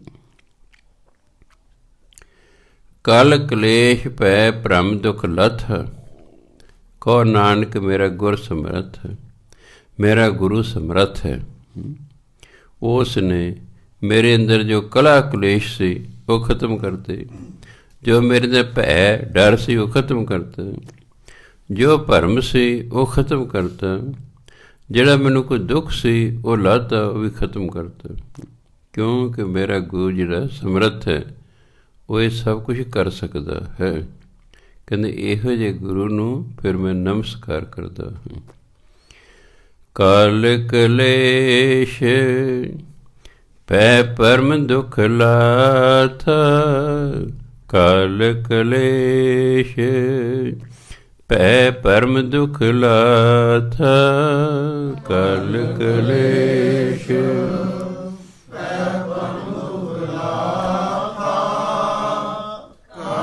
ਕਲੇਸ਼ ਪੈ ਭ੍ਰਮ ਦੁਖ ਲਾਥਾ। ਇਹਨੂੰ ਜੇ ਭ੍ਰਮ ਬੋਲੋਗੇ ਨਾ ਫਿਰ ਠੀਕ ਕਵਿਤਾ ਜੁੜੇਗੀ। ਕਾਲ ਕਲੇਸ਼ ਪੈ ਭ੍ਰਮ ਦੁਖ ਲਾਥਾ, ਕਾਲ ਕਲੇਸ਼ ਪੈ ਭ੍ਰਮ ਦੁਖ ਲਾਥਾ।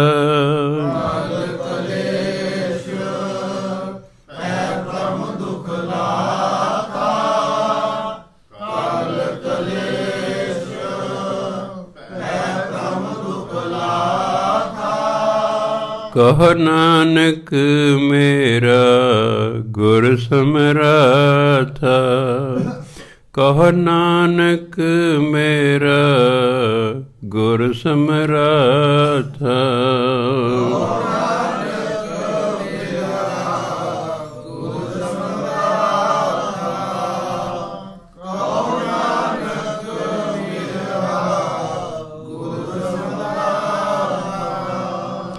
ਅੱਗੇ ਗੁਰੂ ਮਹਾਰਾਜ ਕਹਿੰਦੇ ਗੌੜੀ ਮਹੱਲਾ ਪੰਜਵਾਂ, ਪੰਚਮ ਪਾਤਸ਼ਾਹ ਬੇਨਤੀ ਕਰਦੇ ਨੇ, ਮਿਲ ਮੇਰੇ ਗੋਬਿੰਦ ਆਪਣਾ ਨਾਮ ਦੇਹੋ, ਨਾਮ ਬਿਨਾ ਤ੍ਰਿਗ ਤ੍ਰਿਗ ਅਸਨੇਹੋ। ਉਂਝ ਤਾਂ ਅਸਨੇਹ ਜਿਹੜਾ ਹੈ ਇਹ ਨਾਮ ਹੈ, ਨਾਉਨ ਹੈ, ਇਹਦੇ ਹੇਠਾਂ ਔਂਕੜ ਨਹੀਂ ਬੋਲਿਆ ਜਾਂਦਾ, ਪਰ ਜਿਹੜਾ ਦੇਹੋ ਸ਼ਬਦ ਹੈ ਉਹ ਕਿਰਿਆ ਹੈ। ਕੋਈ ਜੇ ਸ਼ਬਦ ਕਿਰਿਆ ਹੋਵੇ ਤਾਂ ਉਹ ਹਾਹੇ ਨੂੰ ਲੱਗੀ ਹੋਈ ਸਿਹਾਰੀ ਅਤੇ ਔਂਕੜ ਬੋਲਿਆ ਜਾਂਦਾ ਹੈ। ਇਸ ਲਈ ਪੜ੍ਹਨਾ ਦੇਹੋ, ਕਿਉਂਕਿ ਉਹ ਦੇਹੋ ਪੜ੍ਹਨਾ ਤੁਕਾਂਤ ਮਿਲਾਉਣ ਲਈ ਸਾਨੂੰ ਫਿਰ ਇਹ ਅਸਨੇਹ ਪੜ੍ਹਨਾ ਪਏਗਾ। ਮਿਲ ਮੇਰੇ ਗੋਬਿੰਦ ਆਪਣਾ ਨਾਮ ਦੇਹੋ, ਹੇ ਪਰਮਾਤਮਾ ਮੈਨੂੰ ਮਿਲੋ, ਮੈਨੂੰ ਆਪਣੇ ਨਾਮ ਦੀ ਦਾਤ ਬਖਸ਼ੋ। ਆਪਾਂ ਤਾਂ ਕਿ ਹੇ ਪਰਮਾਤਮਾ ਮਿਲ ਅਤੇ ਮੈਨੂੰ ਆਹ ਚੀਜ਼ ਦੇ, ਅਸੀਂ ਸੰਸਾਰ ਮੰਗਣਾ ਸੀ, ਕੁਦਰਤੀ ਗੱਲ ਹੈ। ਅਜੇ ਸਾਡੀ ਜਿਹੜੀ ਸੋਚ ਹੈ ਉਹ ਸੰਸਾਰੀ ਹੈ। ਪਾਠ ਕਰਕੇ ਅਸੀਂ ਸੰਸਾਰ ਦੀ ਹੀ ਕੋਈ ਨਾ ਕੋਈ ਚੀਜ਼ ਮੰਗਦੇ ਹਾਂ, ਰੱਬ ਨੂੰ ਤਾਂ ਮੰਗਦੇ ਹੀ ਨਹੀਂ। ਉਂਝ ਮੇਰੇ ਕੋਲ ਹੈ ਜੀ ਆਤਮਿਕ ਅਵਸਥਾ ਉੱਚੀ ਹੋਵੇ, ਇੱਕ ਹੈ ਜੀ ਮੈਨੂੰ ਗੁਰੂ ਗੋਬਿੰਦ ਸਿੰਘ ਮਹਾਰਾਜ ਦੇ ਦਰਸ਼ਨ ਹੋ ਜਾਣ। ਉਹਨਾਂ ਦੇ ਦਰਸ਼ਨ ਕਰਨ ਲਈ ਤਾਂ ਉਹਨਾਂ ਦੇ ਨਿਮਿਤ ਹੀ ਸਾਰਾ ਪਾਠ ਕਰਨਾ ਪੈਣਾ। ਚੁਪਈ ਦੇ ਪਾਠ ਕਰੀ ਜਾਓ, ਕਰੀ ਜਾਓ, ਕਰੀ ਜਾਓ, ਉਹਦੇ ਬਦਲੇ ਕੁਛ ਨਾ। ਇੰਨੇ ਕੋ ਸੱਚੇ ਪਾਤਸ਼ਾਹ ਜੀ ਦਰਸ਼ਨ ਦਿਓ, ਬਸ ਸੰਸਾਰ ਦੀ ਕੋਈ ਚੀਜ਼ ਨਾ ਮੰਗੋ, ਲੱਗੇ ਰਹੋ, ਲੱਗੇ ਰਹੋ, ਲੱਗੇ ਰਹੋ, ਲੱਗੇ ਰਹੋ। ਗੁਰੂ ਦੇ ਨਿਮਿਤ ਹੀ ਪਾਠ ਕਰਦੇ ਰਹੋ, ਇੱਕ ਦੋ ਦਰਸ਼ਨ ਦੇ ਦੇਣਗੇ। ਹੁਣ ਪਾਠ ਤਾਂ ਮੈਂ ਆਪਣੀ ਤੰਦਰੁਸਤੀ ਲਈ ਕਰ ਰਿਹਾ, ਅਤੇ ਗੁਰੂ ਨੇ ਕੀ ਮੇਰੇ ਤੋਂ ਲੈਣੇ, ਕਦ ਦਰਸ਼ਨ ਮੈਨੂੰ ਦੇਣੇ ਨੇ। ਦੋ ਤੇ ਪਾਠ ਚੱਲ ਰਹੇ ਨੇ, ਸਾਡੇ ਆਪਣੇ ਲਈ ਚੱਲ ਰਹੇ ਨੇ।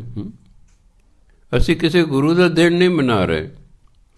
ਗੁਰੂ ਦਾ ਦਿਨ ਮਨਾ ਰਹੇ ਹੋਈਏ, ਗੁਰੂ ਦੇ ਨਿਮਿਤ ਪਾਠ ਚੱਲ ਰਹੇ ਹੋਣ, ਫਿਰ ਤਾਂ ਜ਼ਰੂਰ ਗੁਰੂ ਮਹਾਰਾਜ ਆਉਣਗੇ।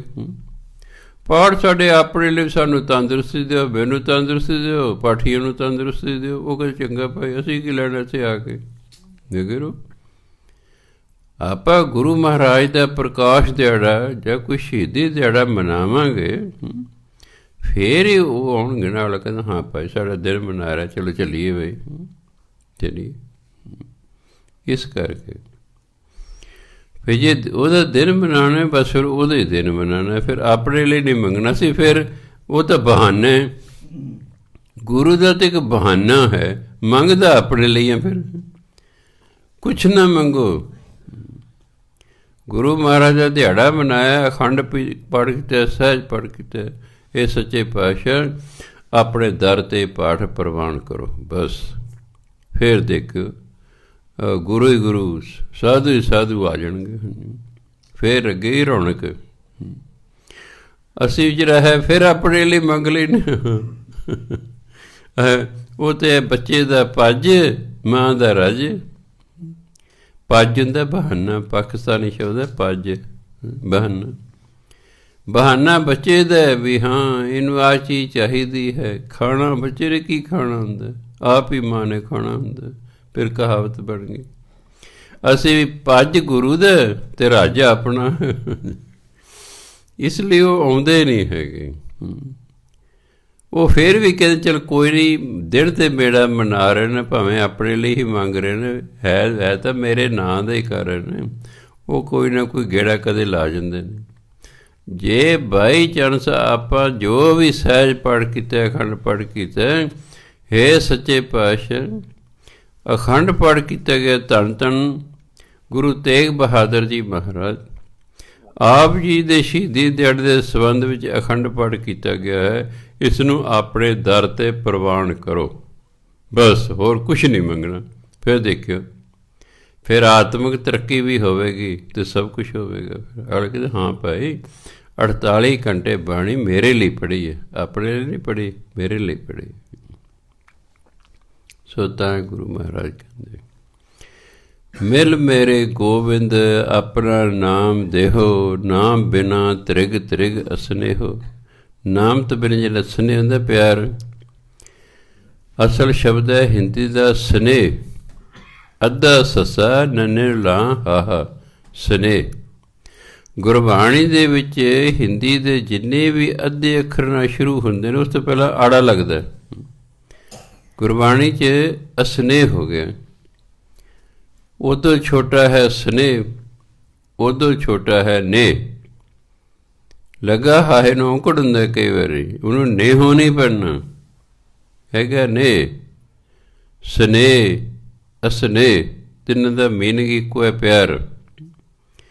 ਨਾਮ ਤੋਂ ਬਿਨਾਂ ਜਿਹੜਾ ਪਿਆਰ ਹੈ ਉਹ ਤੇ ਤਿਰਕਾਰ ਯੁਗ ਤੇ ਵਿਅਰਥ ਹੈ।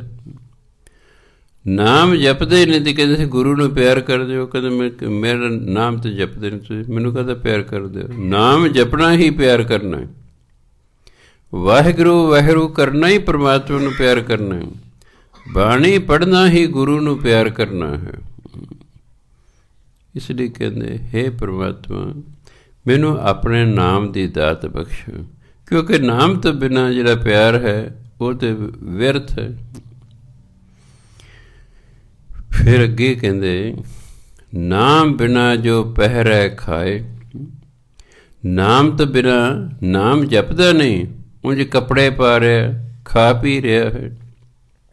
ਉਹ ਤਾਂ ਇਸ ਤਰ੍ਹਾਂ ਹੈ ਜਿਉਂ ਕੂਕਰ, ਕੂਕਰ ਹੁੰਦਾ ਕੁੱਤਾ, ਜਿਉਂ ਕੂਕਰ ਜੂਠਣ ਮਹਿ ਪਾਏ।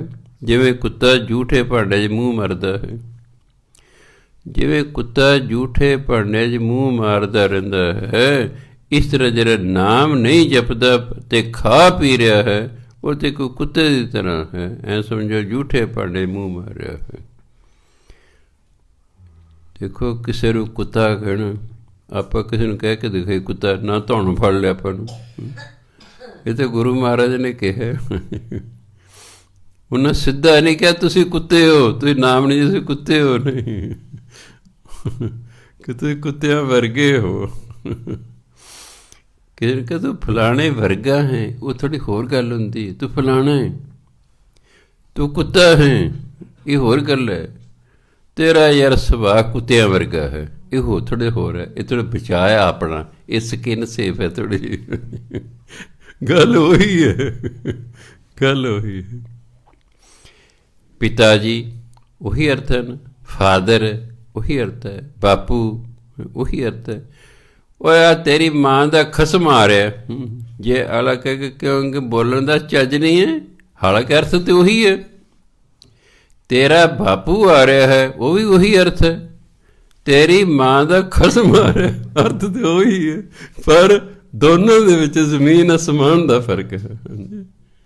ਹਾਲਾਂਕਿ ਤੈਨੂੰ ਬੋਲਣ ਦਾ ਚੱਜ ਨਹੀਂ ਹੈ, ਹੈ ਵੀ ਹਾਂ, ਬਸ ਸਿਰਫ ਥੋੜ੍ਹਾ ਰਿਫਾਈਨਡ ਲੈਂਗੁਏਜ ਦੇ ਵਿੱਚ ਗੁਰੂ ਮਹਾਰਾਜ ਸਾਨੂੰ ਗਾਲਾਂ ਕੱਢੀ ਛਿੜਕਿਆ ਹੈ। ਕਸਰ ਕੋਈ ਨਹੀਂ ਛੱਡੀ ਉਹਨਾਂ ਨੇ, ਉਹਨਾਂ ਕਸਰ ਕੋਈ ਨਹੀਂ ਛੱਡੀ ਹੈ। ਨਾਮ ਜਿਹੜੇ ਨਾਮ ਨਹੀਂ ਜਪਦੇ ਨਾ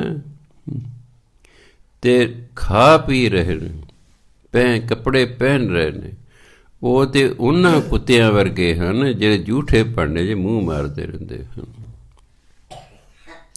ਨਾਮ ਬਿਨਾ ਜੇਤਾ ਵਿਵਹਾਰ, ਜਿਉਂ ਮ੍ਰਿਤਕ ਮਿਥਿਆ ਸ਼ਿੰਗਾਰ।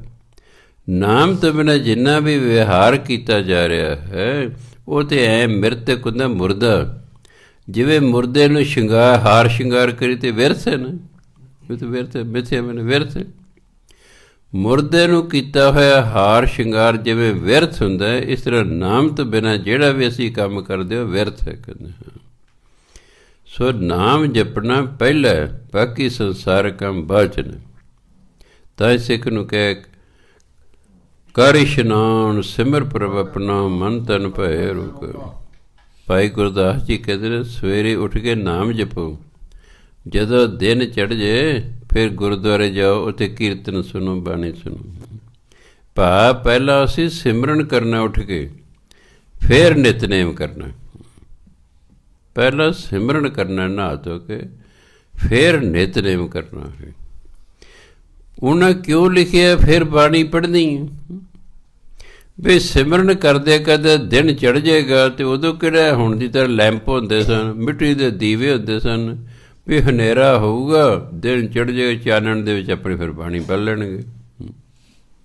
ਕਿਉਂਕਿ ਸਿਮਰਨ ਤਾਂ ਹਨੇਰੇ 'ਚ ਵੀ ਕੀਤਾ ਜਾ ਸਕਦਾ, ਉਹਦੇ ਲਈ ਕਿਹੜਾ ਕੋਈ ਖਾਸ ਉਚੇਚ ਦੀ ਲੋੜ ਹੈ। ਇਸ ਲਈ ਸਿੱਖ ਨੇ ਸਿਮਰਨ ਵੀ ਕਰਨਾ, ਬਾਣੀ ਵੀ ਪੜ੍ਹਨੀ। ਭਾਵੇਂ ਇੱਕ ਚੀਜ਼ ਨਾਲ ਹੀ ਸਰ ਸਕਦਾ ਹੈ, ਬਾਣੀ ਪੜ੍ਹ ਪੜ੍ਹ ਕੇ ਵੀ ਤੁਸੀਂ ਪਰਮਾਤਮਾ ਨੂੰ ਪ੍ਰਾਪਤ ਕਰ ਸਕਦੇ ਹੋ, ਅਤੇ ਸਿਮਰਨ ਕਰ ਕਰਕੇ ਵੀ ਪ੍ਰਾਪਤ ਕਰ ਸਕਦੇ ਹੋ, ਇਸ ਕੋਈ ਸ਼ੱਕ ਨਹੀਂ। ਪਰ ਗੁਰੂ ਮਹਾਰਾਜ ਨੇ ਬਾਣੀ ਲਿਖੀ ਹੈ, ਇਹ ਪੜ੍ਹਨ ਲਈ ਲਿਖੀ ਹੈ ਨਾ। ਇਸ ਲਈ ਜਿੱਥੇ ਅਸੀਂ ਸਿਮਰਨ ਕਰਨਾ, ਬਾਣੀ ਜ਼ਰੂਰ ਪੜ੍ਹਨੀ ਹੈ। ਗੁਰੂ ਮਹਾਰਾਜ ਦੇ ਸਮੇਂ ਹੀ ਤੋਂ ਹੀ ਦੇਖੋ ਬਾਣੀ ਗਾਈ ਜਾਂਦੀ ਸੀ। ਕੀਰਤਨ ਦੀ ਮਤਲਬ ਕਿਤਨੀ ਮਹਾਨਤਾ ਹੈ, ਤੁਸੀਂ ਆਪ ਅੰਦਾਜ਼ਾ ਲਾ ਲਓ। ਗੁਰੂ ਮਹਾਰਾਜ ਦੇ ਵੇਲੇ ਤੋਂ ਹੀ ਦੇਖੋ, ਗੁਰੂ ਨਾਨਕ ਦੇਵ ਜੀ ਤਾਂ ਕਰਦੇ ਹੀ ਕੀਰਤਨ ਸਨ, ਮਰਦਾਨਾ ਜੀ ਨਾਲ ਹੀ ਰੱਖਿਆ ਹੋਇਆ ਸੀ। ਪਹਿਲਾਂ ਕੀਰਤਨ ਕਰਦੇ ਸਨ, ਆਵਾਜ਼ ਉੱਚੀ ਅਤੇ ਮਿੱਠੀ ਸੀ। ਲੋਕ ਉਸ ਆਵਾਜ਼ ਨੂੰ ਸੁਣ ਕੇ, ਕੀਰਤਨ ਨੂੰ ਸੁਣ ਕੇ ਇਕੱਠੇ ਹੋ ਜਾਇਆ ਕਰਦੇ ਸਨ। ਜਦੋਂ ਇਕੱਠੇ ਹੋ ਜਾਂਦੇ ਸਨ, ਫਿਰ ਗੁਰੂ ਮਹਾਰਾਜ ਉਹਨਾਂ ਨੂੰ ਸਿੱਖਿਆ ਦਿਆ ਕਰਦੇ ਸਨ। ਇਸ ਲਈ ਪਹਿਲਾਂ ਪਾਠ ਹੁੰਦਾ, ਫਿਰ ਕੀਰਤਨ ਹੁੰਦਾ, ਅਖੀਰ 'ਤੇ ਕਥਾ ਵਾਰਤਾ ਹੁੰਦੀ ਹੈ। ਕਿਉਂਕਿ ਕੀਰਤਨ ਜਿਹੜਾ ਮਨ ਨੂੰ ਇਕਾਗਰ ਕਰਦਾ ਹੈ, ਇਕਾਗਰ ਹੋਇਆ ਹੈ ਮਨ ਹੀ ਫਿਰ ਕਥਾ ਵਾਰਤਾ ਨੂੰ ਠੀਕ ਤਰੀਕੇ ਨਾਲ ਸਮਝਦਾ ਹੈ। ਕਥਾ ਵਾਰਤਾ ਲਈ ਇਕਾਗਰਤਾ ਚਾਹੀਦੀ ਹੈ। ਇੱਧਰ ਉਧਰ ਧਿਆਨ ਗਿਆ ਅਤੇ ਤੁਹਾਨੂੰ ਪਤਾ ਹੀ ਨਹੀਂ ਲੱਗਣਾ ਮੈਂ ਕੀ ਬੋਲ ਰਿਹਾ। ਕੀਰਤਨ ਤਾਂ ਕਈ ਵਾਰੀ ਕੰਨ ਰਸ ਹੋ ਜਾਂਦਾ ਹੈ, ਉਹ ਸਵਾਦ ਆ ਰਿਹਾ ਕੰਨਾਂ ਨੂੰ, ਬੰਦਾ ਐਂ ਹਿੱਲੀ ਜਾਂਦਾ ਹੈ। ਉਹ ਕੀ ਗਾ ਰਹੇ ਨੇ, ਕਈ ਵਾਰ ਉਸ ਨਾਲ ਕੋਈ ਲੈਣਾ ਦੇਣਾ ਨਹੀਂ ਹੁੰਦਾ। ਕਿਸੇ ਨੇ ਪੁੱਛੋ ਵੀ ਉਹ ਕੀ ਗਾ ਰਹੇ ਸਨ, ਜਦੋਂ ਕੀਰਤਨ ਸਮਾਪਤ ਹੋ ਜਾਏ ਫਿਰ ਉਹਨੇ ਦੱਸੋ ਵੀ ਕਿਹੜਾ ਕਿਹੜਾ ਸ਼ਬਦ ਉਹਨਾਂ ਨੇ ਗਾਇਆ, ਕੁਛ ਵੀ ਨਹੀਂ ਯਾਦ ਰਹਿਣਾ। ਕਈ ਲੋਕ ਗੁਰਦੁਆਰੇ ਲਿਖਿਆ ਹੁੰਦਾ ਅੱਜ ਦਾ ਵਿਚਾਰ ਜਾਂ ਹੁਕਮਨਾਮਾ ਜੋ ਲਿਖਿਆ ਹੁੰਦਾ, ਪੜ੍ਹਦੇ ਨੇ, ਬੜੇ ਹੱਥ ਜੋੜ ਪੜ੍ਹਦੇ, ਹੱਥ ਜੋੜ ਕੇ ਪੜ੍ਹਦੇ। ਗੁਰਦੁਆਰੇ ਬਾਹਰ ਆ ਕੇ ਪੁੱਛੋ ਕੀ ਪੜ੍ਹਿਆ ਸੀ ਅਤੇ ਕੀ ਹੁਕਮਨਾਮਾ ਹੈ। ਨਾ ਕਿਸੇ ਨੇ ਹੁਕਮ 'ਤੇ ਚੱਲਣਾ, ਨਾ ਗੱਲ, ਨਾ ਬਸ ਉਹਨੂੰ ਪੜ੍ਹਿਆ ਹੈ ਬਸ। ਵੀ ਭਲੇ ਮਾਨਸ, ਉਹ ਹੁਕਮਨਾਮਾ ਹੈ, ਉਹ ਕੋਈ ਬੇਨਤੀਨਾਮਾ ਥੋੜ੍ਹਾ ਹੀ ਹੈ, ਉਹ ਤਾਂ ਹੁਕਮਨਾਮਾ ਹੈ। ਜਿੰਨਾ ਚਿਰ ਅਗਲਾ ਹੁਕਮ ਨਹੀਂ ਮਿਲ ਜਾਂਦਾ, ਉਹਨਾਂ ਚਿਰ ਉਸੇ ਹੁਕਮ 'ਤੇ ਚੱਲੀ ਜਾਣਾ ਬਸ। 5 ਦਿਨਾਂ ਬਾਅਦ ਤੁਸੀਂ ਗੁਰਦੁਆਰੇ 5 ਦਿਨ ਉਸੇ ਹੁਕਮ 'ਤੇ ਚੱਲੀ ਜਾਓ। ਫਿਰ ਜਿਹੜਾ ਬਾਈ ਚਾਂਸ ਤੁਸੀਂ ਗਏ ਹੋ, ਫਿਰ ਦੇਖੋ ਕੀ ਹੁਕਮਨਾਮਾ, ਫਿਰ ਉਸੇ 'ਤੇ ਚੱਲੀ ਜਾਓ। ਜਿੰਨਾ ਚਿਰ ਅਗਲਾ ਹੁਕਮਨਾਮਾ ਨਹੀਂ ਮਿਲਦਾ, ਫਿਰ ਤਾਂ ਸਵਾਦ ਹੈ। ਅਤੇ ਨਹੀਂ ਤਾਂ ਉਂਝ ਜਿਹੜਾ ਬਾਣੀ ਪੜ੍ਹਨ ਦਾ ਲਾਭ ਹੈ ਉਹ ਤਾਂ ਮਿਲ ਜਾਏਗਾ, ਪਰ ਜੋ ਗੁਰੂ ਮਹਾਰਾਜ ਦਾ ਆਸ਼ਾ ਹੈ ਕਿ ਮੈਂ ਹੁਕਮ ਤੁਹਾਨੂੰ ਕਰ ਰਿਹਾ, ਤੁਸੀਂ ਮੇਰੇ ਹੁਕਮ ਨੂੰ ਮੰਨੋ। ਸਿੱਖ ਕਹਿੰਦਾ ਦੇਖੋ ਜੀ, ਅਸੀਂ ਤੁਹਾਡੇ ਹੁਕਮ ਨੂੰ ਮੱਥਾ ਟੇਕ ਸਕਦੇ, ਅਸੀਂ ਤੁਹਾਡੇ ਹੁਕਮ ਨੂੰ ਪੜ੍ਹ ਵੀ ਲਾਂਗੇ, ਅਸੀਂ ਤੁਹਾਡੇ ਹੁਕਮ ਦਾ ਕੀਰਤਨ ਵੀ ਸੁਣ ਲਾਂਗੇ, ਤੁਹਾਡੇ ਹੁਕਮ ਦੀ ਕਥਾ ਵੀ ਸੁਣ ਲਾਂਗੇ, ਪਰ ਤੁਹਾਡਾ ਹੁਕਮ ਮੰਨ ਨਹੀਂ ਹੁੰਦਾ ਜੀ, ਤਾਂ ਬੜਾ ਔਖਾ ਹੈ ਜੀ, ਇਹ ਤਾਂ ਬੜਾ ਔਖਾ ਹੈ ਜੀ, ਇਹ ਨਹੀਂ ਮੰਨਦਾ, ਗੱਲ ਬਣਦੀ ਨਹੀਂ। ਫਿਰ ਹੁਕਮ ਮੰਨਿਆ ਹੋਵੇ ਪ੍ਰਵਾਨ ਤਨ, ਖਸਮੇ ਕਾ ਮਹਿਲ ਪਾਇਸੇ। ਹਾਂ, ਹੁਕਮ ਮੰਨਣ ਵਾਲੀ ਗੱਲ ਬਣਦੀ ਹੈ। ਠੀਕ ਹੈ, ਬਾਣੀ ਪੜ੍ਹਨ ਦਾ ਆਪਣਾ ਲਾਭ ਵਿੱਚ ਕੋਈ ਸ਼ੱਕ ਨਹੀਂ ਹੈ। ਹੁਕਮ ਹੈ ਸਾਨੂੰ, ਆਇਓ ਸੁਣਨ ਪੜ੍ਹਨ ਕੋ ਬਾਣੀ, ਤੂੰ ਬਾਣੀ ਸੁਣਨ 'ਤੇ ਪੜ੍ਹਦਾ ਹੈ, ਇਹਦਾ ਹੁਕਮ ਹੈ। ਤੂੰ ਬਾਣੀ ਗਾਉਣ ਵੀ ਆਏ, ਗੁਰੂ ਬਾਣੀ ਗਾਵੇਂ ਭਾਈ, ਇਹ ਸਫਲ ਸਦਾ ਸੁਖਦਾਈ। ਔਰ ਰਲ ਕੇ ਬਾਣੀ ਗਾਈਏ, ਜੀਵਨ ਨੂੰ ਸਫਲਾ ਕਰਦੀ, ਸੁਖੀ ਕਰਦੀ। ਇਹਦੀ ਵਿਚਾਰਨ ਦਾ ਵੀ ਹੁਕਮ ਹੈ। ਬਾਣੀ ਬਿਰਲੋ ਵਿਚਾਰ ਸੀ, ਜੇ ਕੋ ਗੁਰਮੁਖ ਹੋਏ, ਇਹ ਬਾਣੀ ਮਹਾਂਪੁਰਖ ਕੀ ਨਿਜ ਕਰ ਵਸ ਹੋਏ। ਅਤੇ ਸੱਚਖੰਡ ਲੈ ਜਾਂਦੀ ਬਾਣੀ ਦਾ। ਜੇ ਬਾਣੀ ਦੀ ਜਿਵੇਂ ਆਪਾਂ ਵਿਚਾਰ ਕਰ ਰਹੇ ਹਾਂ, ਅਤੇ ਜੇ ਇਸ ਵਿਚਾਰ ਨੂੰ ਮੰਨ ਲਈਏ, ਅਸੀਂ ਸੱਚਖੰਡ ਪਹੁੰਚ ਜਾਵਾਂਗੇ ਬਸ। ਸੋ ਬਾਣੀ ਪੜ੍ਹਨ ਦਾ, ਬਾਣੀ ਗਾਉਣ ਦਾ, ਬਾਣੀ ਦੀ ਵਿਚਾਰ ਕਰਨ ਦਾ ਹੁਕਮ ਹੈ ਸਾਨੂੰ। ਅਸੀਂ ਬਾਣੀ ਨੂੰ ਨਹੀਂ ਛੱਡ ਸਕਦੇ, ਨਾ ਅਸੀਂ ਸਿਮਰਨ ਨੂੰ ਛੱਡ ਸਕਦੇ, ਕਿਉਂਕਿ ਬਾਣੀ ਵਾਰੀ ਵਾਰੀ ਕਹਿੰਦੇ ਸਿਮਰਨ ਕਰੋ, ਸਿਮਰਨ ਕਰੋ, ਸਿਮਰਨ ਕਰੋ। ਇਸ ਲਈ ਸਿਮਰਨ ਵੀ ਕਰੋ ਅਤੇ ਬਾਣੀ ਵੀ ਪੜ੍ਹੋ ਅਤੇ ਸ਼ੁਭ ਕਰਮ ਵੀ ਕਰੋ ਅਤੇ ਮੌਜ ਕਰੋ। ਤਾਂ ਗੁਰੂ ਮਹਾਰਾਜ ਕਹਿੰਦੇ,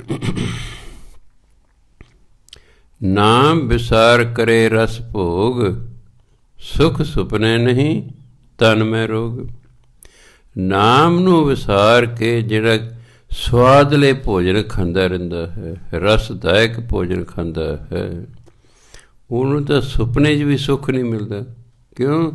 ਨਾਮ ਜਪਦਾ ਨਹੀਂ, ਇਸ ਲਈ ਖਾਈ ਜਾਂਦਾ ਹੈ। ਭਜਨ ਬੰਦਗੀ ਕਰਨ ਵਾਲਾ ਥੋੜ੍ਹਾ ਖਾਂਦਾ, ਅਲਪ ਆਹਾਰ ਸੁਰਫ ਸੀ ਨਿਦਰਾ, ਥੋੜ੍ਹਾ ਖਾਂਦਾ ਥੋੜ੍ਹਾ ਸੌਂਦਾ। ਜ਼ਿਆਦਾ ਖਾਵਾਂਗੇ ਜ਼ਿਆਦਾ ਨੀਂਦ ਆਵੇਗੀ, ਥੋੜ੍ਹਾ ਖਾਵੇਂ ਬਿਲਕੁਲ ਭੁੱਖੇ ਰਹਿ ਜੇ ਨੀਂਦ ਹੀ ਨਹੀਂ ਆਉਂਦੀ। ਭੁੱਖੇ ਨੂੰ ਕਿੱਥੇ ਨੀਂਦ ਆਉਂਦੀ ਹੈ? ਅਤੇ ਜ਼ਿਆਦਾ ਖਾ ਲੈ ਤਾਂ ਸੁਸਤੀ ਹੋ ਜਾਏਗੀ, ਪੈਰ ਉੱਠਣ ਨੂੰ ਜੀਅ ਨਹੀਂ ਕਰੇਗਾ। ਇਸ ਲਈ ਲੋੜ ਅਨੁਸਾਰ ਹੀ ਖਾਣਾ। ਇਹ ਨਹੀਂ ਕਿ ਆਹ ਬੜਾ ਸਵਾਦ ਲੈ। ਇੱਕ ਵਾਰੀ ਮੈਂ ਗਿਆ ਕਿਸੇ ਪੈਲਸ ਦੇ ਵਿੱਚ, ਡੋਂਗੇ ਭਰ ਕੇ ਗੁਲਾਬ ਜਾਮਣ ਦੇ ਰਸਗੁੱਲੇ ਦੇ ਰੱਖੇ ਸਨ। 3 ਮੁੰਡੇ ਆਏ, ਉਹਨਾਂ ਡੋਂਗੇ 'ਚ ਸਿੱਧੇ ਹੀ ਨਾ ਗੁਲਾਬ ਜਾਮਣਾ ਖਾਣੀ ਸ਼ੁਰੂ ਕਰਤੀ। ਮੈਂ ਯਾਰ ਇਹਨੇ ਤਾਂ ਜੂਠੀਆਂ ਕਰਤੀਆਂ। ਮੇਰੇ ਦੇਖਦੇ ਤੇ ਸਾਰੇ ਡੋਂਗਾ ਖਾ ਗਏ। ਅਗਲੇ ਦਾ ਢੱਕਣ ਚੱਕਿਆ, ਉਹ ਰਸਗੁੱਲੇ ਸਨ, ਸਾਰਾ ਡੋਂਗਾ ਰਸਗੁੱਲੇ ਦਾ ਖਾ ਗਏ। ਉਹ ਜਦੋਂ ਮੇਰੇ ਸਾਹਮਣੇ ਕੋਈ ਬਹੁਤ ਜ਼ਿਆਦਾ ਖਾਂਦੇ ਨੇ, ਮੈਨੂੰ ਤਾਂ ਐਂ ਦੇ ਵੀ ਕਿਤੇ ਮੈਨੂੰ ਉਲਟੀ ਨਾ ਜਾਵੇ, ਉਹ ਤੁਰ ਆਇਆ। ਜਿਹੜਾ ਬੰਦਾ ਜ਼ਿਆਦਾ ਖਾ ਰਿਹਾ, ਮੈਂ ਉਸਦੇ ਸਾਹਮਣੇ ਬੈਠ ਕੇ ਰੋਟੀ ਨਹੀਂ ਖਾ ਸਕਦਾ। ਪਤਾ ਨਹੀਂ ਕੀ ਕਾਰਨ ਹੈ, ਮੈਂ ਉਹਦੇ ਸਾਹਮਣੇ ਖਾ ਹੀ ਨਹੀਂ ਸਕਦਾ। ਵੀ ਇੰਨਾ ਖਾਂਦਾ ਹੈ। ਕਈ ਬੀਬੀਆਂ ਮੇਰੇ ਤੋਂ 3 ਗੁਣਾ ਖਾਂਦੀਆਂ ਨੇ, ਜਿਹਨਾਂ 3 ਵਾਰ 'ਚ ਮੈਂ ਖਾਣਾ, ਉਹ ਇਕੱਲੀ ਖਾ ਰਹੇ ਹੁੰਦੇ। ਮੈਂ ਤੁਹਾਨੂੰ ਚਲੋ ਖੈਰ ਆਪਣੀ ਖੁਰਾਕ ਹੁੰਦੀ। ਮੈਂ ਨਹੀਂ ਕਹਿੰਦਾ ਤੁਸੀਂ ਘੱਟ ਖਾਓ ਮੇਰੇ ਵਾਂਗੂ, ਨਹੀਂ ਤਾਂ ਫਿਰ ਮੇਰਾ ਭਰਾ ਕਹਿੰਦਾ ਸੀ, ਮੈਂ ਜਦੋਂ ਮਰਾਂਗਾ ਲੋਕ ਪੁੱਛਣਗੇ ਆਸਾ ਸਿੰਘ ਕਿਵੇਂ ਮਰਿਆ? ਕਹਿੰਦੇ ਪੀ ਕੇ ਮਰਿਆ। ਕਹਿੰਦਾ ਮੇਰਾ ਭਰਾ ਜੈਮਲ ਸਿੰਘ ਹੈ, ਇਹ ਜਦੋਂ ਮਰਿਆ ਲੋਕ ਪੁੱਛਣਗੇ ਜੈਮਲ ਸਿੰਘ ਕਿਵੇਂ ਮਰਿਆ? ਕਹਿੰਦੇ ਭੁੱਖਾ ਮਰ ਗਿਆ। ਕਹਿੰਦੇ ਖਾਵੇ ਨਾ ਕਰ। ਉਹ ਆਪ ਤੇ ਪੀ ਮਰ ਗਿਆ, ਬਾਕੀ ਮੈਂ ਦੇਖਦਾ ਭੁੱਖਾ ਮਰਦਾ ਕਿਵੇਂ ਮਰਦਾ ਅੱਲਾ ਜਾਣੇ। ਪਿੱਛੇ ਜੇ ਤਾਂ ਮੈਨੂੰ ਹੋ ਗਿਆ, ਜੋ 6 ਮਹੀਨੇ ਮੈਨੂੰ ਭੁੱਖ ਨਹੀਂ ਨਾ ਲੱਗੀ, ਮੈਂ ਲੈ ਵੀ ਜੈਮਲ ਸਿੰਘ ਦੀ ਗੱਲ ਦੂਜੀ ਵੀ ਸੱਚੀ ਹੋ ਜਾਣੀ, ਪਰ ਚਲੋ ਬਚਾਅ ਹੋ ਗਿਆ।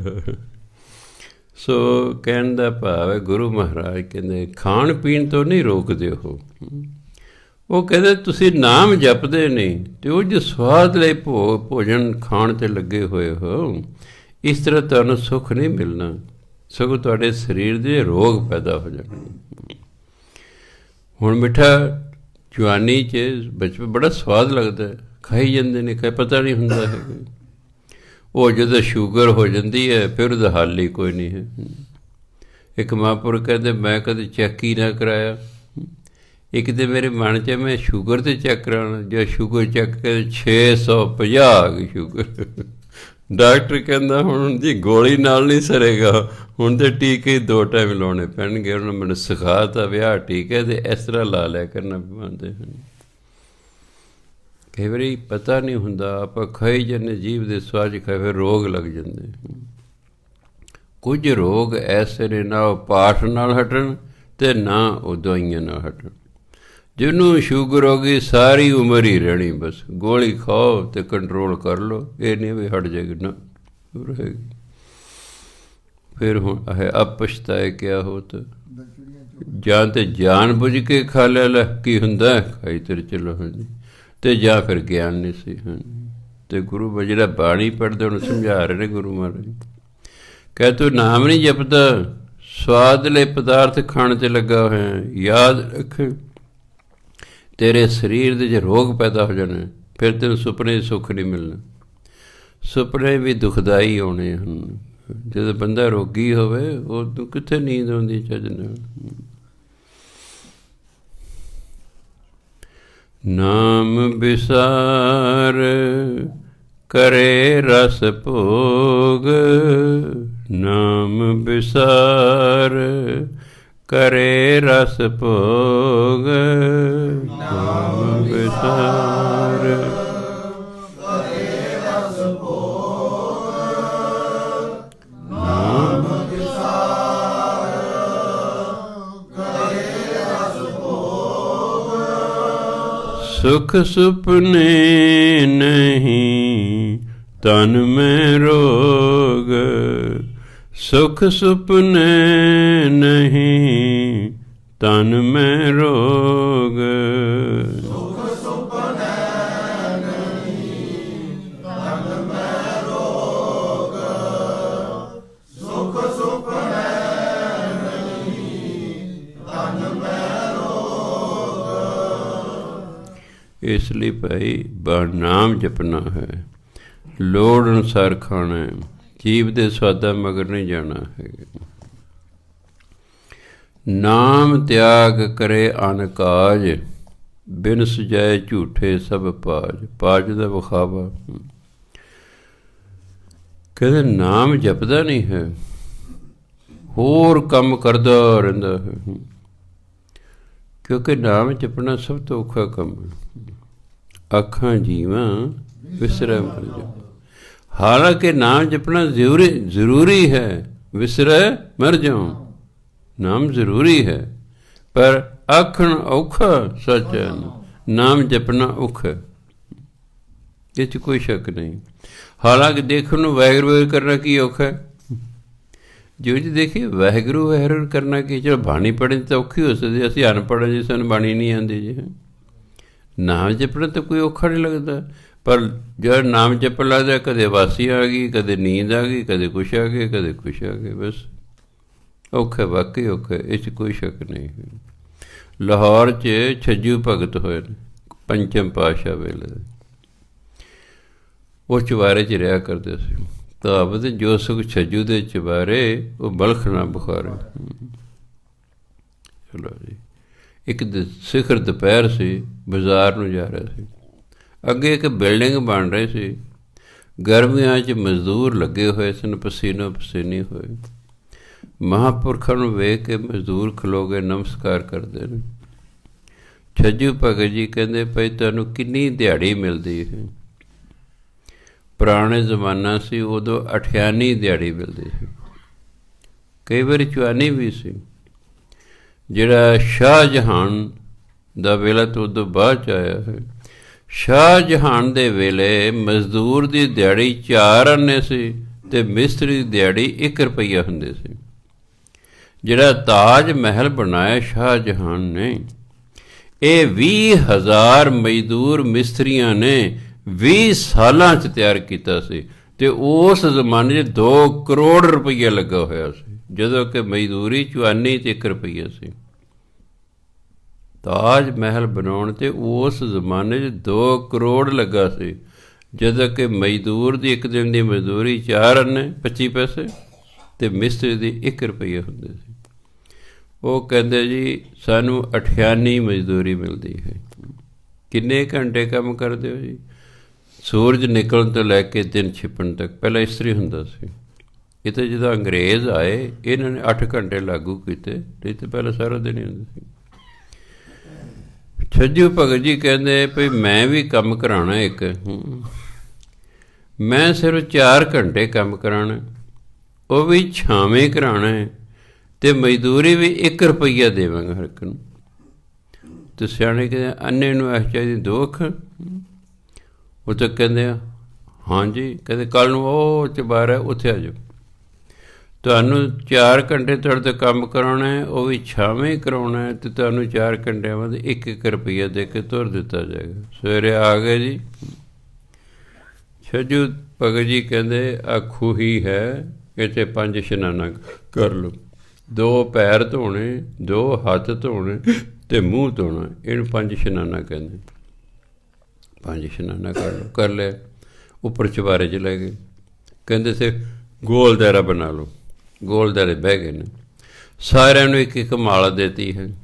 ਕਹਿੰਦੇ ਸੁਣੋ ਬਈ, ਤੁਸੀਂ ਮਨ ਦੇ ਬੋਲਣਾ ਨਹੀਂ ਹੈ, ਮਨ ਦੇ ਵਿੱਚ ਤੁਸੀਂ ਹਰ ਮਨ ਕੇ ਨਾਲ ਰਾਮ ਰਾਮ ਕਰੀ ਜਾਣਾ ਹੈ। 4 ਘੰਟੇ ਰਾਮ ਰਾਮ ਕਰੀ ਜਾਣਾ ਹੈ, 4 ਘੰਟਿਆਂ ਬਾਅਦ ਤੁਹਾਨੂੰ ਜਿਹੜਾ 1-1 ਰੁਪਈਆ ਦੇ ਦਿੱਤਾ ਜਾਵੇਗਾ। ਪਰ ਸ਼ਰਤ ਹੈ ਨਾ ਤਾਂ ਇੱਕ ਦੂਜੇ ਵੱਲ ਵੇਖਣ ਅਤੇ ਨਾ ਇੱਕ ਦੂਜੇ ਨਾਲ ਗੱਲਾਂ ਕਰਨੀ। ਜੇ ਤੁਸੀਂ ਇੱਕ ਦੂਜੇ ਵੱਲ ਵੇਖੋਗੇ ਜਾਂ ਗੱਲਾਂ ਕਰੋਗੇ, ਤੁਹਾਨੂੰ ਕੋਈ ਪੈਸਾ ਨਹੀਂ ਦਿੱਤਾ ਜਾਏਗਾ। ਲਓ ਜੀ, ਬਹਿ ਗਏ ਜੀ। ਜੇ ਕਿ ਆਖਣ ਔਖਾ ਸੱਚ ਹੈ ਨਾ। 15 ਕੁ ਮਿੰਟ ਲੰਘੇ, ਇੱਕ ਦੂਜੇ ਵੱਲ ਵੇਖਣ ਲੱਗ ਗਏ। ਛੱਜੀ ਪਰ ਕਿਤੇ ਭਾਈ ਇੱਕ ਦੂਜੇ ਵੱਲ ਨਹੀਂ ਵੇਖਣਾ, ਨਹੀਂ ਮੈਂ ਪੈਸੇ ਨਹੀਂ ਦੇਣੇ। ਅੱਧੇ ਘੰਟੇ ਬਾਅਦ ਜਿਵੇਂ ਹੜਤਾਲ ਕਰੀ ਤਾਂ ਸਾਰੇ ਹੀ ਖੜੇ ਹੋ ਗਏ। ਛੱਜੀ ਭਾਈ ਜੀ ਦੇ ਕੀ ਹੋ ਗਿਆ? ਕਹਿੰਦੇ ਆ ਲੋ ਭਗਤ ਜੀ ਮਾਲਾ, ਅਸੀਂ ਨਹੀਂ ਜਪਣਾ ਨਾਮ, ਅਸੀਂ ਤਾਂ ਉੱਥੇ ਦਿਹਾੜੀ ਕਰਨ ਚੱਲੇ। ਵਿੱਚੇ ਛੱਡ ਕੇ ਮੁੜ ਕੇ ਧੁੱਪੇ ਦਿਹਾੜੀ ਕਰਨ ਚੱਲੇ। ਵਾਕਈ ਨਾਮ ਜਪਣਾ ਔਖਾ ਹੈ, ਪਰ ਬੰਦੇ ਨੂੰ ਪਤਾ ਨਹੀਂ ਕਿ ਨਾਮ ਜਪਣ ਦੇ ਲਾਭ ਕਿੰਨੇ ਨੇ। ਜਿਉਂ-ਜਿਉਂ ਪਤਾ ਲੱਗੀ ਜਾਏ ਨਾਮ ਜਪਣ ਦਾ 101 ਲਾਭ ਹੈ, ਫਿਰ ਵਾਲਾ ਨਾਮ ਹੀ ਜਪੀ ਜਾਏ, ਫਿਰ ਉਹਨੂੰ ਹੋਰ ਕੀ ਕਰਨਾ। ਸੋ ਤਾਂ ਗੁਰੂ ਮਹਾਰਾਜ ਕਹਿੰਦੇ ਨਾਮ ਤਿਆਗ ਕਰੇ ਅਨ ਕਾਜ। ਨਾਮ ਜਪਦਾ ਨਹੀਂ, ਹੋਰ ਕੰਮ ਕਰਦਾ ਰਹਿੰਦਾ। ਬਿਨ ਸਜਾਏ ਝੂਠੇ ਸਭ ਪਾਜ। ਇਹ ਸਿਰ ਝੂਠਾ ਜਿਹੜਾ ਵਿਖਾਵਾ ਹੈ ਕੰਮ ਕਰਨ ਦਾ, ਕਹਿੰਦੇ ਇਹ ਤੇ ਬਿਨ ਸਜਾਣਾ ਹੈ, ਇਹ ਨਹੀਂ ਸਦਾ ਰਹਿਣਾ ਤੇਰਾ। ਸਦਾ ਤੇ ਨਾਮ ਨੇ ਰਹਿਣਾ ਹੈ, ਬਾਕੀ ਕਿਸੇ ਚੀਜ਼ ਨੇ ਸਦਾ ਨਹੀਂ ਰਹਿਣਾ। ਨਾਮ ਸੰਗ ਮਨ ਪ੍ਰੀਤ ਨ ਲਾਵੇ, ਕੋਟ ਕਰਮ ਕਰਤੋ ਨਰਕ ਜਾਵੇ। ਨਾਮ ਨੂੰ ਤੇ ਪਿਆਰ ਨਹੀਂ ਕਰਦਾ, ਹੋਰ ਕਰੋੜਾਂ ਕਰਮ, ਕੋਟ ਕਰੋੜਾਂ ਕਰਮ ਕਰ ਲਓ, ਨਰਕਾਂ ਨੂੰ ਜਾਓਗੇ। ਚਾਹੇ ਕਦੇ ਹੋਰ ਕਰੋੜਾਂ ਕਰਮ ਕਰ ਲਓ, ਤੁਸੀਂ ਨਰਕਾਂ ਨੂੰ ਜਾਓਗੇ ਜਿੰਨਾ ਚਿਰ ਤੁਸੀਂ ਨਾਮ ਨੂੰ ਪਿਆਰ ਨਹੀਂ ਕਰਦੇ। ਸੋ ਕਹਿਣ ਦਾ ਕੀ ਭਾਵ, ਨਾਮ ਜਪਣਾ ਜ਼ਰੂਰੀ ਹੈ। ਦੂਜੇ ਸੰਸਾਰਕ ਕੰਮ ਦੂਜੇ ਨੰਬਰ 'ਤੇ ਨੇ। ਅੱਜ ਮਨੁੱਖ ਕੰਮਾਂ ਨੂੰ ਪਹਿਲ ਦਿੰਦਾ ਹੈ, ਨਾਮ ਨੂੰ ਜੇ ਕਿਤੇ ਟਾਈਮ ਲੱਗ ਗਿਆ ਬਾਣੀ ਪੜ੍ਹ ਲਈ, ਨਾਮ ਜਪ ਲਿਆ, ਨਹੀਂ ਤਾਂ ਕਈ ਵਾਰੀ ਨਿਤਨੇਮ ਹੀ ਰਹਿ ਜਾਂਦਾ ਬੰਦੇ ਦਾ। ਹਾਲਾਂਕਿ ਅੰਮ੍ਰਿਤਧਾਰੀ ਨੂੰ ਨਿਤਨੇਮ ਤੋਂ ਛੂਟ ਨਹੀਂ ਹੈ। ਸੰਤ ਸੀਤਲ ਜੀ ਕਈ ਵਾਰੀ ਮੈਨੂੰ ਕਹੇ, ਪਿੰਡਰ ਸਾਹਿਬ ਨਿਤਨੇਮ ਤੋਂ ਛੂਟ ਨਹੀਂ ਹੈ, ਅੰਮ੍ਰਿਤਧਾਰੀ ਨੇ ਨਿਤਨੇਮ ਕਰਨਾ ਹੀ ਕਰਨਾ ਹੈ। ਹਾਂ ਉਹ ਬੇਵੱਸ ਹੈ, ਬਹੁਤ ਜ਼ਿਆਦਾ ਬਿਮਾਰ ਹੈ, ਨਹੀਂ ਕਰ, ਉਹ ਗੱਲ ਵੱਖਰੀ ਹੈ। ਅਗਰ ਉਹ ਠੀਕ ਠਾਕ ਹੈ ਤਾਂ ਬਹਾਨਾ ਨਹੀਂ ਚੱਲੇਗਾ ਜੀ ਮੈਨੂੰ ਹੋਰ ਕੰਮ ਬੜੇ ਸਨ ਨਾ। ਨਿਤਨੇਮ ਕਰਨਾ ਹੀ ਕਰਨਾ ਹੈ, ਬਾਕੀ ਕੰਮ ਭਾਵੇਂ ਛੱਡ ਦਿਓ ਤੁਸੀਂ। ਇਸ ਲਈ ਗੁਰੂ ਮਹਾਰਾਜ ਵੀ ਇਹੀ ਜ਼ੋਰ ਲਾਉਂਦੇ ਨੇ, ਨਾਮ ਸੰਗ ਮਨ ਪ੍ਰੀਤ ਨ ਲਾਵੇ। ਨਾਮ ਦੇ ਨਾਲ ਪਿਆਰ ਨਹੀਂ ਪਾਉਂਦਾ, ਉਂਝ ਕਰੋੜਾਂ ਕਰਮ ਕਰਦੇ ਰਹੋ, ਕਹਿੰਦੇ ਤਾਂ ਵੀ ਤੁਸੀਂ ਨਰਕਾਂ ਨੂੰ ਜਾਵੋਗੇ। ਨਾਮ ਸੰਗ ਮਨ ਪ੍ਰੀਤ ਨ ਲਾਵੇ, ਨਾਮ ਸੰਗ ਮਨ ਪ੍ਰੀਤ ਨ ਲਾਵੇ, ਨਾਮ ਸੰਗ ਮਨ ਪ੍ਰੀਤ ਨ ਲਾਵੇ, ਨਾਮ ਸੰਗ ਮਨ ਪ੍ਰੀਤ ਨ ਲਾਵੇ। ਕੋਟ ਕਰਮ ਕਰਤੋ ਨਰਕ ਜਾਵੇ, ਕੋਟ ਕਰਮ ਕਰਤੋ ਨਰਕ ਜਾਵੇ। ਕੋਟ ਕਰਮ ਕਰਤੋ ਨਰਕ ਜਾਵੇ, ਕੋਟ ਕਰਮ ਕਰਤੋ ਨਰਕ ਜਾਵੇ।